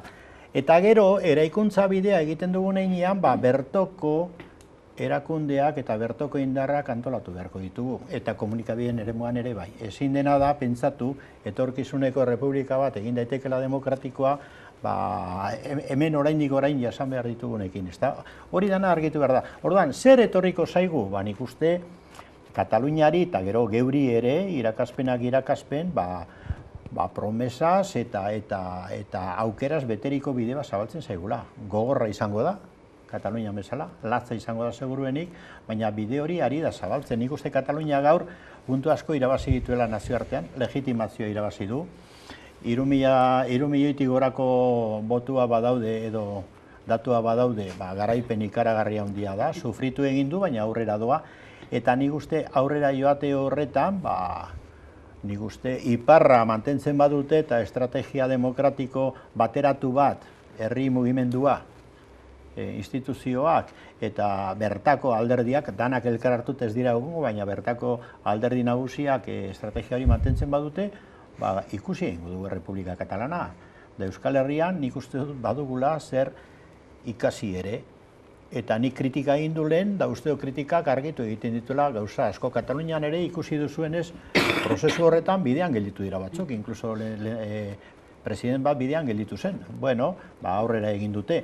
Nik uste dut momentu batean, Euskal Herrian ere esan dezakegu aizu, eta nik horrela diot. Hor daukagun lehendakari horrek ia ez gaitu ordezkatzen. Nik uste ja, ni PNV-rekin elkarre hartuta egon nintzen atzo Bilboko kaletan. Eta oso ondo, eta oso eroso zergatik adostu genuelako zein zen horren definizioa. Baina Urkulluk lehengunean esan dituena eta gaur esan dituenak horrek enauten ni ordezkatzen. Da ni bezala nik uste dut Euskaldun gehienok ez gaitula ordezkatzen. Eta beraz hor aldaketa bat beharko dugu. Nik uste dut zintzoki esan da behar dela aldaketa bat. Hori argitu behar da, bestela ez du aurrera egit. Aipatu duzu, Carmelo president bat bidean geratu zela, eta injustu gaurko egunez elkarrizketa asko egin ahal izan dituzte gure lankidek Bartzelonan, eta hoietako bat Artur Masen aholkulariari, Martin Aranbururi egindakoa izan da, saioa balestenarekin egon da bera, eta berak ere Carmelok aipatu bezala, Euskaldunok atera ditzakegun ondorioak edo lekzioak aipatzen zizkigun. Hortzitik, Bartzelona du bizitoki Martin Aranburu, Eusko Alkartasunako legebiltzarkide ohiak. Arratsaldeon, Martin, nola baloratzen duzu gaurko eguna, ikusi ditugu irudi nahiko kezkagarriak, ze analisi egiten duzu? Kaixo, arratsaldeon. Egun konplikatua da. Nahastu egiten dira sentimendu asko. Amorrua, zer egiten ari diren, nola ez duten uzten jendari bozkatzen, harrotasun asko ere bai, ikusti eta ze mobilizazio egin den, zentolakuntza, ze ondo presatu den dena, ze tematean jendea, naiz eta egurra jaso jarraitzen dute, juten eskolatek baina itzultzen dira berriz. Sentimendu asko nahasten dira ez, baina nik uste dut azkenen analisi puntu batetik aurre ikusten genuen hau gertazitekela. Jakina zan Rajoyk ez zuela nahi erreferenduma gertatzerik, kosta kosta ekidin bartzuen erreferenduma, ez du nahi emaitzarik, ez du nahi parte hartzerik, eta zentzu hortan orain arte ikusi duguna, nire ustez da egun osoan zer ikusiko dugunaren parte bat. Jendea ala ere ez da gelditu, hemen ikusi dugu etorri gara orantxe Karmeleko eskola batetik, bertze eskola batzutan bozkatu ahal izan ez duten hiritarrak hurbildu dira eskola horretara bozkatzera. Kataluniako irudi simboliko handienan ikuste gaur jendearen mobilizazioa dela, ez? Bai. Egia da Kataluniak hori urtero frogatu duela, ez? Nik uste dut honezkero askotan eman du horren adibide antolakuntza almena eta mobilizazio almen izugarria, ez? Gaurkoak beste konotazio berezi badu, eta gaurkoak dauke konotazio bat oso importantea, eta da honek ondorio politikoak izango ditu bihartik aurrera, bai Espainian eta bai Katalunian. Eta beraz, hau ez da... Entzuten genuen Martin Aranburu, Mas lehendakari ohiaren aholkularia. Berak ere ondorio asko atera baititu gaurko egunez, eta Joan Tarda, ERS-eko buruzagia ere, prentsaurrean ari da orain bertan, entzun dezagun, zer daukan berak esateko? El autogobierno de Catalunya, tant en termes polítics com també en termes socials. I estem, ja ho he dit abans, a l'espera de les iniciatives que emprendran diferents forces socials en les properes hores, perquè hem estat parlant amb elles. Crec que el govern de la Generalitat de Catalunya hem de veure, encara no hem vist la valoració que ha fet la jornada d'avui, estarem amatents, evidentment, a la valoració que farà, que em sembla que serà a les 10 de la nit, si no vaig errat, i per tant les valorarem quan es fagin. Però jo crec que el govern de la Generalitat de Catalunya en aquests moments ha de poder expressar també aquesta unitat absolutament transversal. Però repeteixo, prefereixo no entrar a dir el que crec o no crec que ha de fer el govern, m'espero a saber quina és la valoració que em fan. Doncs la valoració del govern català, òbviament, és el que estem esperant tots des de fa una estona. Dèiem que avui ens interessava escoltar totes les veus. Joan Tardés, Xavier Domenech, Komuna, fan hizketan ari zena, eta injustu Komunek, Katalunian komunko kideek, prozesu honetan izan duten papera nahiko adierazgarria izan da eta nahiko baldintzatu du Kataluniako sektore zenbait. Aipatzen zuen berak transbertsaltasun hori aurretik hemen ere aipatzen ari zinetena, ez da? Gizartean, zuk ere aipatzen zenun Sonia, independentista eta ez independentistak ere batu dituen prozesua izan baita. Gainera izan da, prozesu bat oso korapilatzu bat, olako egoeretan, bai izaten da holan inkluso sentipenak gogorragoak izaten dira, ez? Gainera, inori zaigu eskapatu, zelan erreferendum bat izatetik, bai independentziari edo ez independentziari zelan azkenengo egunetan, DBQak direla eta zelan bihurtu dan ekintza demokratiko bat. Eta horre zelan egon diren asko, defentsa horretan demokrazia eta eskubideen planoan kokatu dalez horren defentsara irteten beuren burua behartuta ikusi dutena, nahiz eta independentistak ez izan. Eta nik esango nuke, igual gertaerak ikusita, independentista ez ziren asko igual pasatu direla, independentismo partera, ez da. Eta hori, lehen komentada dugu, hori da bidea egiteko ganera, harrigarria da, zelan herri galdeketa bat galarazteko, zelan ibili diren denpora guzti datuak ataratzen. Ia zenbat diren independentista, ia zenbat ez diren, ia zilegitasunik dagoen independentistek referendum bat deitzeko, azkenengo, ez dira konturatzen hori konpontzen dela erreferenduna egiten. Eta ganera, nahiko sinistuta nago ziurrenik erreferenduna modu adostu batean eta Junsanean Espainiako gobernua parlamentura esaten, referendum bat egin behar dugu, adostutako referendum bat egin behar dugu, alegina eginda, behin baino gehiagotan, baietza, esan ezkero, ni seguru, momentu hartan, referenduna egin izan balitz, ziurrenik ezetza urtengo gala. Ziurrenik ezetza. Zaitzik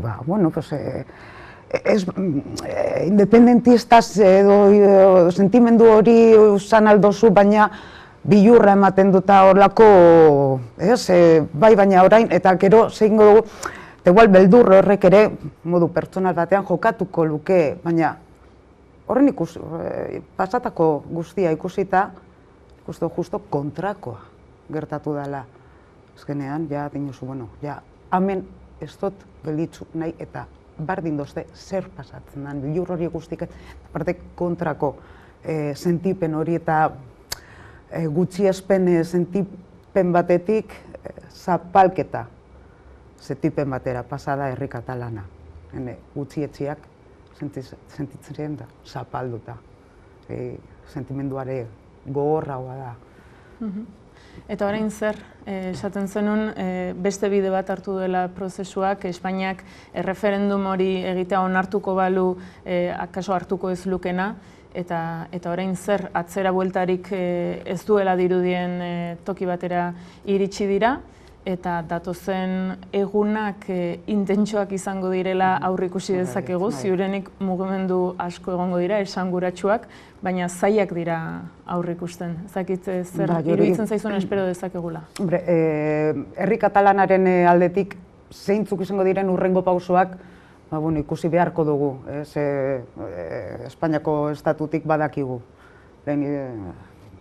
Manuelek esan duen modura, errepresio gehiago etorriko da, hasiko da lan epaitegien erabilera, ikusiko dugu norarte tenkatzen duten, oso kontuan edukin behar dugulako Europa hor dauela, eta horri begira dauela, eta Kataluniari begira dauela, eta orduan agian pausu batzuk eurek ere apurtxo bat galgatu beharko dituzte, nahiko lukete, baina hori ere neurtu beharko dute. Horrengo asteetan, ez dut uste gertatuko da Nikolan halako jesarriko direnik benetako erreferendum bat zelan ez dut uste. Etorri beharko dela, bai, eta etorriko dela, be bai. Ganera, ja ez da otarterik bestelako negoziazioetarako. Ja, Kataluniarekin negoziazioa ezin da izan estatutu berri bat, ezin da izan konstituzioaren moldaketa bat,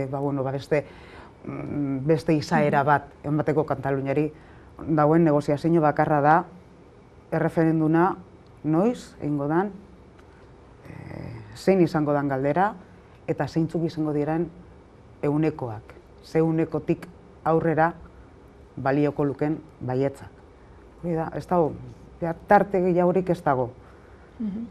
Estatu espainolak ez dugu hortik pasatu gure, baina ez dago modurik herri katalana beste zer adostuten sartzeko momentu honetan. Baina uste duzu badagoela tarterik horretarako ez alda beranduegi, halako adostasun bat lortzeko erreferendum bat adostua egiteko. Nik uste dut hori etorri beharko dela arinago edo beranduago. Datozen asteetan ez da izango. Hor, jokoan, nik uste dut Europaren parte hartzea eta zelako ariak mugitzen diren, nik uste dut hori ere interesgarria izango dela. Azken batez, ezin dana eukinda olako gatazka bat, estatua, Katalunia, batez be, Katalunia herri potentea da, eta Europan pisua deko. Zen dut, ez dala holan, herrizka txiki bat edo pisu bai ekonomiko, politiko eta bar, nik uste dut hortik egongo dela, zer mugimendu batzuk egon behar direla derrigor. Aipatu ditugu lehen gaurkoan hitza hartu duten agintariak Europa mailan, eta hitza hartu duten horiek estatu buruek Esloveniako aipatzen genuen, Belgikakoa, Eskoziakoa, askok seinalatzen zuten Europako kontseiluko presidentea, Jean-Claude Juncker, eta interpelatzen zuten. Izan ere, orain arte, ezer gutxi esan dute prozesuaz eta gaurko erreferendumaz, eta gaur ere ez dugu haien hitzik entzun. Eta duela egun batzuk, Carles Puigdemont presidentea nahiko minduta mintzatu zen horri buruz. Nahiko minduta esaten zuen, oso aintzat hartzen ari zirela, entzuten ari ziren hitzak, baina baita isiltasunak ere. Bai, ez da harritzekoa, esan nahi dute une honetan nazioarteko sisteman, nazio batuen erakundea berak edo eta Europar Batasunak edo oroar dauden erakundeak oso jarrera konservadorea daukate. Estatuak, indarrean diren estatuak hartzen dituzte aintzat eta hori aldatzea zaila da. Baina, hala eta guztiz, zailtasun hori gainditzeko bidea badaude. Eta nik uste iraganean ikusi dugula hainbat estatu Europan bertan ere sortu direla. Eta inoiz ez dute hasieran bedinkazio izan, baina lortu dute gero asentatzea. Eta ia guztia lortu dute gainera. Eta Kataluniaren kasuan, nik impresioa daukat, behintzat, impresio personala da, baina orain datuak ikusi beharko ditugu, baina egia baldin bada parte hartzea 94% gora edo izan dela, baldintza horietan, eman diren baldintzatan, eta egia baldin bada 3 milioitik gora botu emale egon direla, legitimazio oso potoloa da hori, nik uste ja referenduna eginda daukate, ez hasi guztien gainetik, nik uste eginda daukatela. Orduan, debatea etorkizunean zer gertatuko da, nik uste zabalduko dela hemen lehia bat, lehia politiko zilegi, legitimo eta gainera onuragarri bat, eta lehia izango da aukera egitea, Katalan herriak, edo Errepublika Katalana edo Monarkia Espainiar hori. Hori da zabaltzen den lehia. Eta Errepublika Katalana errealitate bezala gorpustea, ez bakarri barrura begira, ari da egiten, baizik eta Europan eta munduan, hau da leku bat egitea, nik uste hori izango dela etorkizun hurbileko lehia. Eta esango dizu gehiago, Espainiarra propaganda egiten dute, errealitatea ukatu egiten dute, Rajoyk esango digu ez dela referendunik egon, ez du berak ere sinisten. Nabarmen egon da referenduna, da indartzu gainera, baina arazoak hor hasiko zaizkio Espainiar monarkia horri, estatuari. Espainiar estatua zer izango da Kataluniari gabe? Zer izango da? Zer indar izango du? Zer aulezia izango du? Eta guk euskalduno egin behar dugu. Espainiar estatu aulago horren eta hankabakarreko eta sakalatraba dabilen estatu horren barruan negoziazioak egiteko apostu egingo dugu? Hori izango da gure bidea? Edo hartuko dugu gu geuk ere Euskal Errepublika bat eraikitzeko bide bat modu demokratikoan eta erabakiak, hau da, erabakitzeko eskubidea gauzatuz. Pues hori izango da etorkizun hurbila, eta espabila gaitezen. Nik enuke nahi Kataluniari gabeko Espainiar estatu ustel horretan gelditu. Nik uste Euskaldunun negozio oso okerra egingo genukela, eta oso kaltegarria guretzat horiekin geldituta. Ez ja Rajoyrekin, Rajoy igual aldatuko dute, baina ez Rajoy, ez Sánchez, ez PP, ez PSOE, estatu horrek ez dakar ezer honik. Eta Kataluniari gabe are okerrago ibiliko da. Eta niri erakargarri egiten zait, eredu bat bada Kataluniako Errepublikaren egiten zait erakargarri. Ze hori ikusten dut badagola mamia, zerbait aurrerakoia, zerbait sozialki balio duena, eta zerbait etorkizunera begira dagoena egiteko, eta ez Espainiar estatu zaharkitu monarkiko hori. Nik uste hor kokatu behar dugula, eta hor kokatuko dala benetako lehia, etorkizun hurbilean. Ari dala kokatzen. Bai, nik uste dut aldaketa garrantzitsua dagoela, eta norabide horretan, emandako emaitzekin kontu egin 2015an aipatzen duen polarizazio guztiarekin ere, Junpelsik eta Kupek elkar hartuta ere 2 milioi da ez ziala iritsi. 2 milioi 900.000 eta luze. Handik aurrera gero, Katalunia Sik Spot gehitu ezkero, 376.000 ziren. Hau da, 3 milioira, 2 milioitik 3 milioira iritsiren parte hartze batean, bai zeinez, zein zuri bozkat, nolabait ere oso esanguratsua da, nolabait ere gertatu denaren neurria ulertzeko. Erabatekoa da aldaketa, hain zuzen ere, gertatzeaz gain, badago alako matxinada jarrera handi bat, nik uste dut, ate bat irekitzen duela, lehengoan, Carmelak aipatzen zuen bidetik, Jaume López, eta Jaume López gogora behar dugu, katedraduna, jurista ezaguna Katalunian erabakitzeko eskubidearen alde, eta bera etzen independentista gaur egun bada, arek azaltzen zuen nola prozesu konstituienteak herri batenak ez diren une batean hasten, ibili handoaz eta hasieran ez daude gainera adostasun guztia prozesu konstituiente hori ez da herri bezala antolatzen joateko zera, jokabide jarrera hori ez da. Eta beraz, nik uste Kataluniak azken 15 egun hauetan prozesu konstituiente baten bidean ikusiko balote sekulako urratsak eman dituela eta 3 milioi bozkana oso esanguratsua dela. Hau da, bai zeinez bere burua identifikatu du zensuaren erdiak baino gehiago, legebiltzarrak deitu duen ariketa batekin.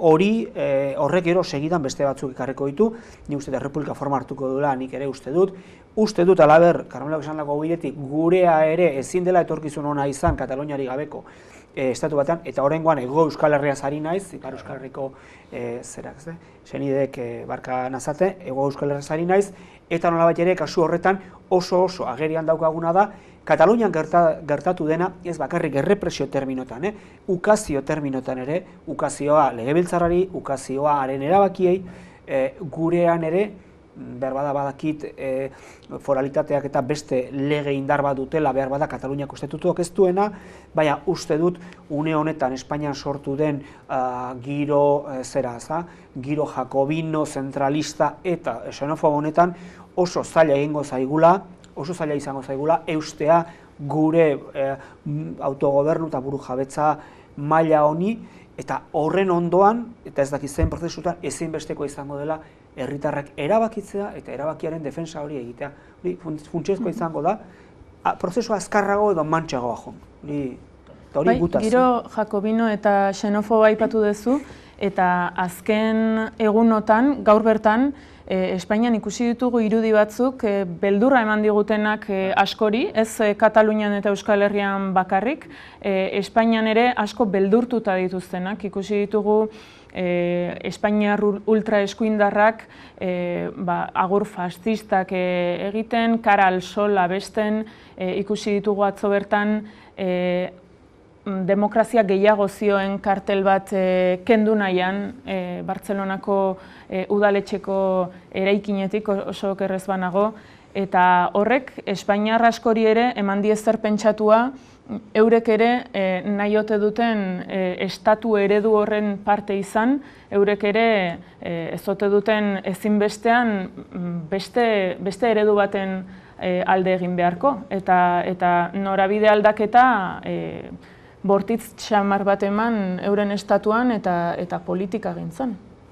Hori, programazieran zelan komentatu dugun hori trantzizioa, 78ko erregimena eta hori neofrankismo horren berpizkunde hori edo, nuke esango berpizkundea, ikusi egin dugula, hori lehenagotik egon da.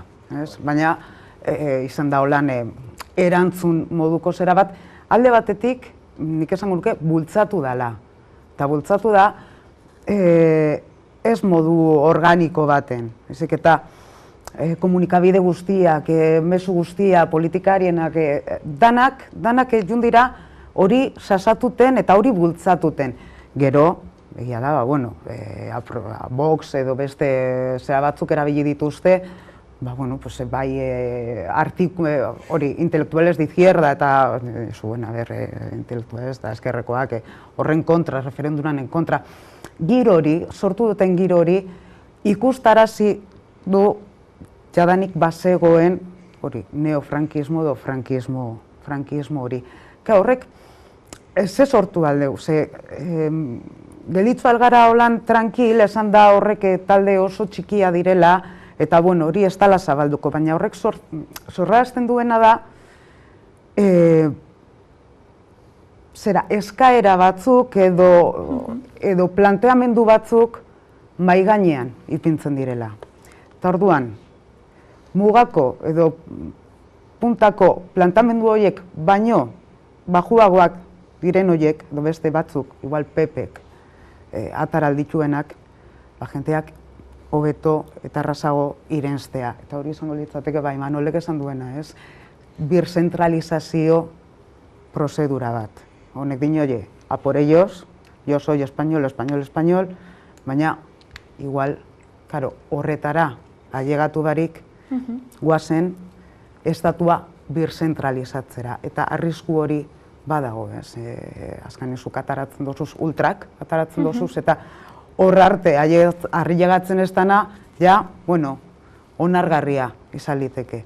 Eta hori izan liteke, analisi hori bera egin dute gainera askok, azken hilabeteotan Europan ultraeskuindarrek gerota indar gehiago hartu dute, eta badirudi gerota indartsuago dabiltzala, eta euren aldarrikapenek herritar gehiagoren gandaukatela eragina, eta Alemania eta Frantzia bezalako estatuetan izugarrizko emaitza onak lortu dituztela, ezta? Alemanian duela oso gutxi izan dira, aurreko asteburuan izan dira hauteskundeak, eta hirugarren indar bezala geratu da alderdi ultraeskuindarra, eta Frantzian ere Fronte Nazionalaren gorakada izugarria izan da. Europako beste hainbat estatutan ere ikusi dugun zerbait da. Eta pentsatzekoa da, bai Soniak esan duen bezala, horrek eskuinean kokatzen diren eta gobernuan dabiltzan gobernuen alderdiengan ere izango duela eraginik, ez da? Begira, baina Soniak aipatu duena eta horrek zer aztertu badauka, ez da? Eta egunotako esperientzia horrek argitzen ditu gauza batzuk. Begira, Espainia, Katalunia lehia bete-betean gaude, hola da, ezta? Baina lehia horretan non agertu dira, eta hau adierazgarria da, non agertu dira ultraeskuindarrak, ze aldeetan indartu dira, non nabarmendu dira, Espainiaren aldean. Esanguratsua da. Madrilen bertan egin dituzte manifestazioak, Kataluniara, Barcelonara joan dira, provokazioak montatu dituzte, hau da.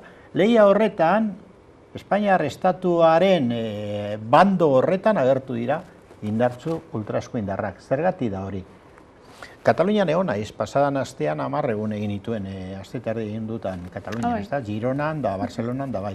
Eta han, konkretuan begiratuta, ez orain azken aldian, aspalditik, Kataluniako hainbat herri txiki eta auzotan, esperientzia oso interesgarria daude integrazioan, oso interesgarriak integrazioan.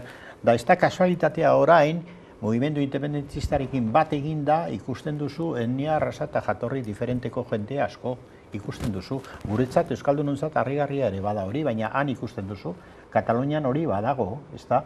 Claro, aldiz, ze gertatzen da Espainiako monarkia zarkitu horren bandoan? Gertatzen da, une honetan nazio batek, Katalunia bezalako nazio, azken finean, nazio ukatu batek, ze gogoratu 2010ean konstituzionalak esan zuen, Katalunia ez da nazioa, nazioaren ukatzetik dator kontua. Hau da, ukatua den nazio batek, baina nazio den batek ukaezina da. Rajoyk esango du ez dela existitzen, baina hor dago, ez da? Nazio horrek bere bide propioa hartzen duenean, orduan Espainia estatua den, baina nazio bakarra ez den horretan dislokatu egiten da, trokatu egiten da, ulertzen didazu? Da hor sortzen dira txinpartak, hori ari da gertatzen. Hau da, ea hau ulertzen dugun, Espainia estatua da, baina ez da nazioa. Da Espainia enpeinatzen da nazio bakarra dela esaten, da hor dago trokatze bat, disloke bat. Da disloke horrek erotu egin ditu Espainiako kulturan hain sustraiturik dauden eskuin muturreko elementu horiek. Hori kultura zarkitu batetik dator. Horregatik ari da gertatzen. Hori dana aztertu egin behar dugu. Katalunian ez da agertu eskuin muturrik, Espainian agertu da, ulertzen da. Kataluniara joan egin dira autobusetan, por ellos. Horban, hor badago zer pentsatu. Espainiar estatu monarkiko zarkitu horrek sortzen ditu alako fenomenoak. Katalunia ari da fenomeno berriak sortzen, modernidade bateruntz abiatzen da Katalunian errepublika. A ber, ez dugu ukatuko, atentatua gertatu direla, arranbletakoak eta hor gertatu dira, hori arazo global bada, bestelako dimensioan kokatzen den arazo bada, ez da? Hori hola da, Katalunian gertatu dira, beste hainbat herrialdetan bezala, eta gaur uste Marseillan gertatu direla berriro, ez da? Berri hori ez dakit entzun duzuen, bi hildako egon direla, atentatu batean Marseillan, trenbidean, bueno, hori fenomeno globala da. Baina Kataluniak, herririk herri, auzoz auzo, badauka integrazio esperientzia oso interesgarri bat. Eta independentista katalanak ikusten dituzu arrasta eta kolore guztietakoak. Eta Espainian zer ateratzen da, ikusi, eskuin muturra. Ematen du zer pentsatu. Disloke hori gertatzen ari da Espainia zarkituan.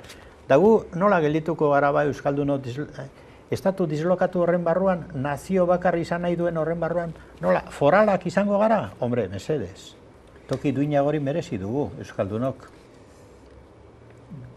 Bada hor beste osagai bat dena dela gaurko gertaeren aritik, eta hain zuzen ere da, Kataluniak harteztaken erabakiaren inguruan Espainia urduri jartzearen arrazoitako bat ekonomikoa ere bada. Hain zuzen gobernak urrengo gunetan hartitzaken erabakiek ez dakit independentzia edo Errepublika Katalana ekarriko duten, baina nazioarteko merkatuetan Espainiak erosten duenean, bere zorra erosten duenean, bere zorra erosi ez, erosten duenean, edo dirua jasotzen duenean, haren interesa, zen neurritaraino hasiko den, eta interes horien, arrisku prima deitzen denaren, zama zenbaterainoko egingo zaion, oso kezkatzekoa da. Horregatik guzti honetan, indar neofrankistak hor daude, sentimentua gaina ez da berria oso zarra da, eta horrek beldurtze gaitu are gehiago, nik uste, baina bada hor beste osagai bat, eta honetan Espainia gurduri egoteko arrazoi serioak dituena, hain zuzen ere Espainiaren bideragarritasun ekonomikoa,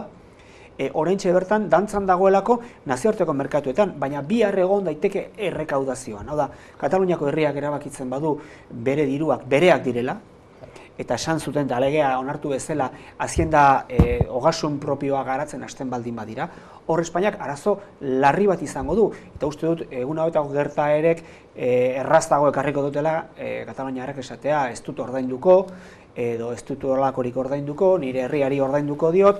Beraz, nik uste dut oso prozesu interesgarri irikiko zaigula, eta alde horretik Kataluniak bai ez dutela beldurrik. Badakite, Soniak ezan bezala, negoziatuko egingo dutela, nik uste dut hori oso barnatuta daukatela, negoziatuko dutela nola ordaindu Espainiarekiko izan dezaketen zorraren zama hori, baina uste dut, arekin batera oso jabe direla, ondasuna baituztela, aberastasuna sortzeko gai direla, eta bereziki aberastasuna hobeto banatzen asmatuko dutela, eta beraz horrek ere, nazioartean Espainiari ez dio bat ere egoera errezi jarriko, eta hori ikusiko dugu urrengo egunetan, ez da itxaron berrik egongo beste hauteskunde ziklo bat, ez hori urrengo egunetan gertatuko da, eta nik uste ez du eta larri ikusiko ditugula eta dakidan aldetik aztertuta daukatelako, Kataluniako enpresariek ez dute kezka berezirik Espainian saltzen utziko dutenari, batetikan saltzen badute prezio egokia dituztelako saltzen baitute, eta beste alde batetik badutelako non saldu.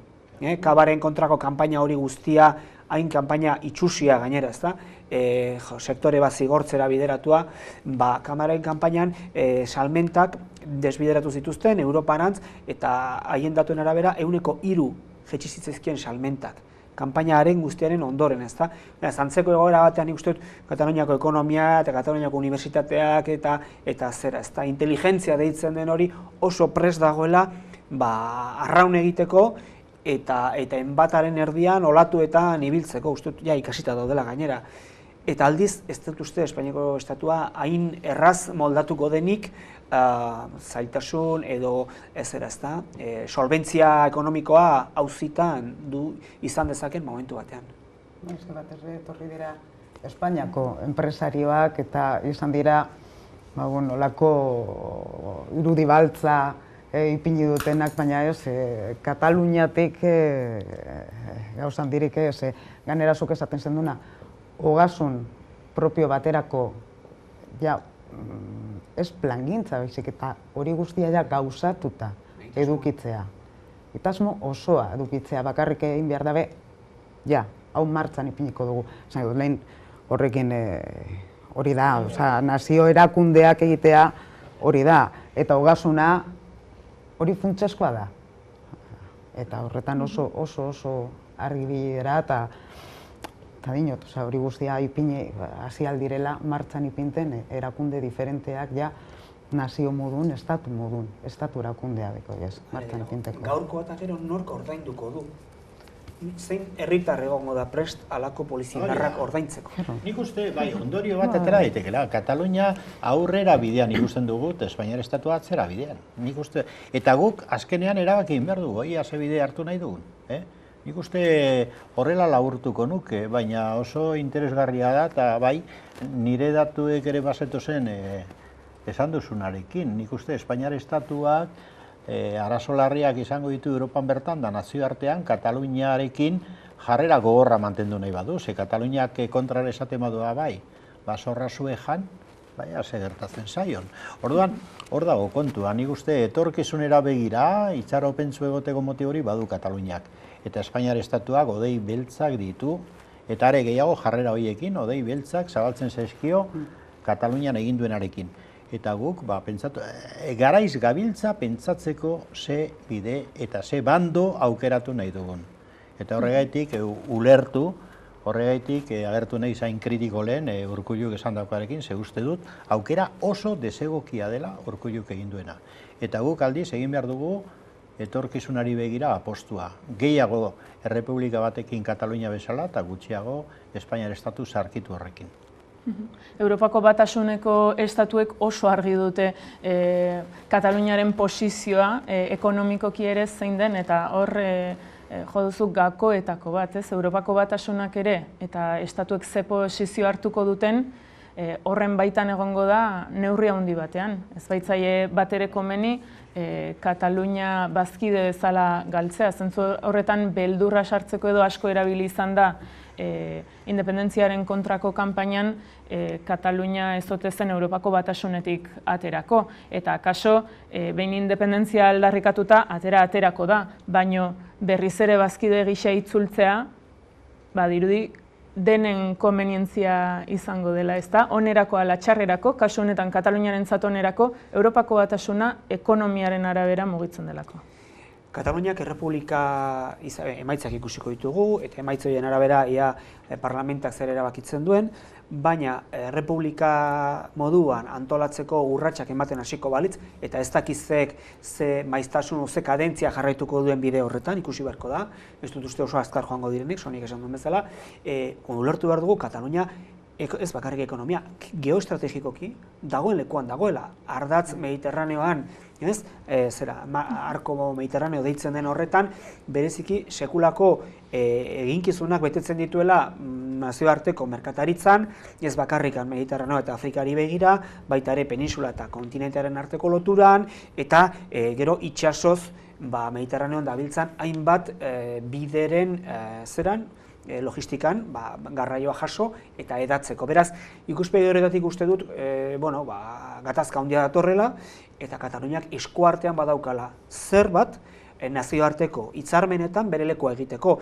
Ze behar bada Europako Batasunean, egia da, estatuen oniritzia beharko du, baina Europan badira beste 11 hitzarmen Schengenekoa, seguritateari lotutakoa. Schengeneko hitzarmena bere egin dezake, eta bete arazi, eta horrek berme handiak emango dizkio beste estatu batzuen aurren. Eman dezagun, berdina da, euroarekin gertatzen dena, ezta? Euroa bere egin dezake, eta inork ezin joguko egin, edo ukatu, euroa bere egitea. Eta hori bezala, eman dezagun, osasunari, garraioari, telekomunikazioei lotutako 11 hitzarmen, giza eskubidei lotutako 11 hitzarmen, beraz, nik uste, alde horretatik Kataluniako horrek hori den aztertuta duka, esan dute, adirazi dute, azaldu dute, baina uste dut oso urte emankorrak dituela nazioartean bere lekua eta bere lekua duintasunez lotzearen aldetik. Bai, baina gainera Kataluniak, ondo esan duzu bezala, bere balio propioa ditu nazioartean ere pisua daukatenak, baina nazioartea berak eta Europar Batasuna berak ere tentuz begiratu behar du etorkizuna. Ze askotan esan dugu, baina nik uste nabarmentzen ari dela berriro, Europar Batasunak aldaketa behar ditu. Aldaketa sakonak eta estrukturalak. Da, seguruen, etorkizunean egokitu egin beharko da orain estatu ez garen nazio horien egiturara. Zeren, ari dira batetik Brexita bezalako fenomenoa gertatzen, eta bestetik ari dira azken urteetan ekialdetik hainbat estatu berri Europar Batasunean sartzen, gaur egun 28 estatu dira, eta ni prozesu hori ezagutu izan dut barrutik, eta ikusi dut nolako realpolitik egiten duen Europar Batasunak halako kasuetan, Eslovenia, Lituania, Eslovakia, Kroazia, Txekia, nik kasu horiek ikusi ditut, tokatu zitzaidalako Europar Batasunean bertan barruan egotea parlamentuan hori ikusten, eta ikusi neban zein zen portaera, eta Kataluniak balio horiek ondo agertzen baditu, Katalunia toki propio bat badauka Europan eta munduan, eta egingo du tokia. Nik zalantza handiago badaukat, Espainiak ze toki ardezaken etorkizunean, Kataluniarik gabe, eta zalantza izateko modukoa da. Eta hor, eta honek ez du mespresua inola ere agertu nahi Espainiako herriekiko, ze ni bizi izango banintz Andaluzian edo Espainiako beste herri baten, ikusiko nuke momentu honetan Espainia bera aldatzeko agian biderik egokiena Katalunia bere bide propioa egitea dela. Zeren bestera monarkia espainiar hori PSOE-ren estatu hori nola aldatzen duzu.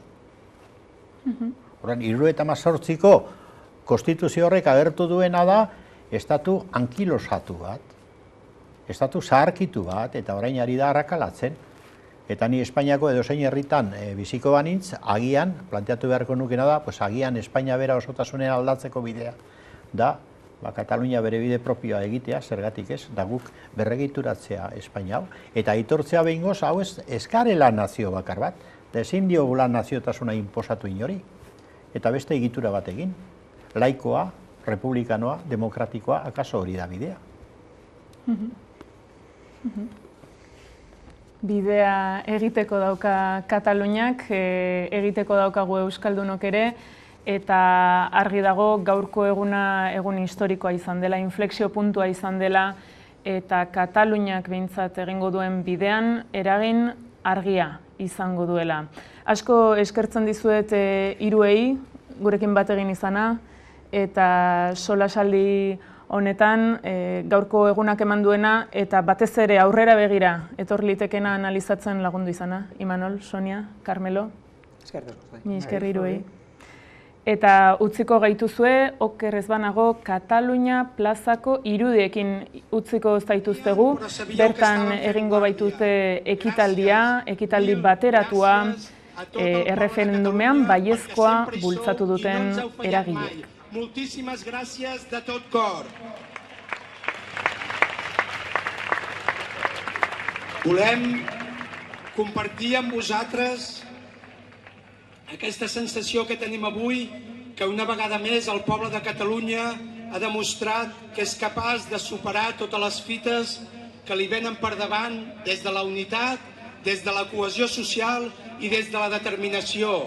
Avui, molts catalans, veient aquest matí les imatges de violència a televisió, es haguessin pogut quedar a casa i no ho han fet.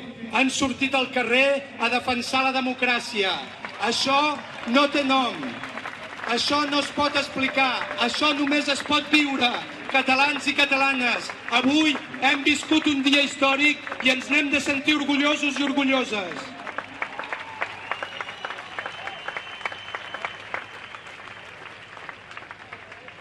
Avui també volem compartir amb tots vosaltres que tot comença. Avui sabem que el poble de Catalunya s'ha expressat a les urnes contra un estat que ha utilitzat tota la maquinària repressiva perquè no ho poguessin fer.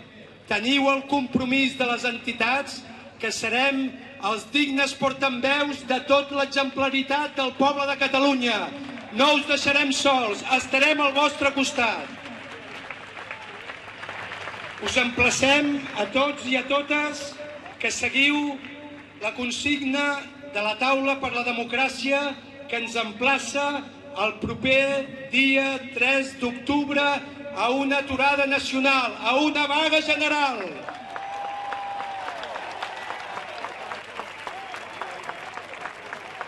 Demostrarem una vegada més que mai res ni ningú podrà contra les institucions catalanes i contra les nostres llibertats nacionals. El proper dia 3 d'octubre, tothom al carrer. I nosaltres també.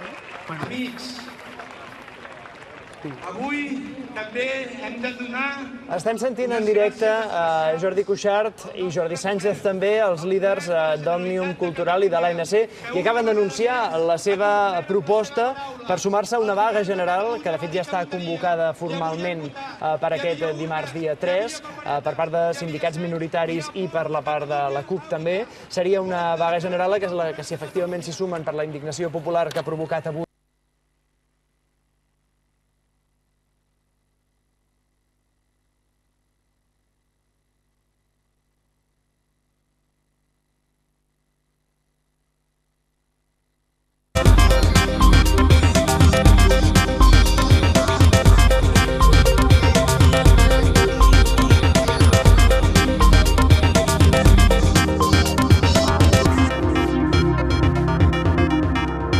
organitzats, de la manera que sabem fer les coses, sense violència, amb coratge i amb serenor. Amics i amigues, visca els Països Catalans i visca Catalunya!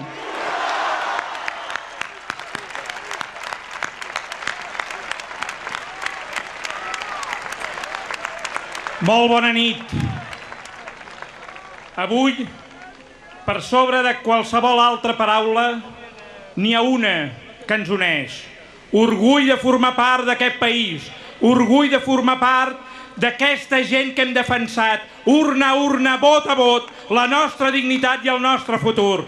Gràcies per ser-hi a tots aquells que avui hem sortit a votar, a tots els que heu defensat, escola per escola, les urnes, i a tots els que sabem que tot això ho hem fet perquè volem un país lliure, un estat republicà, perquè volem la independència.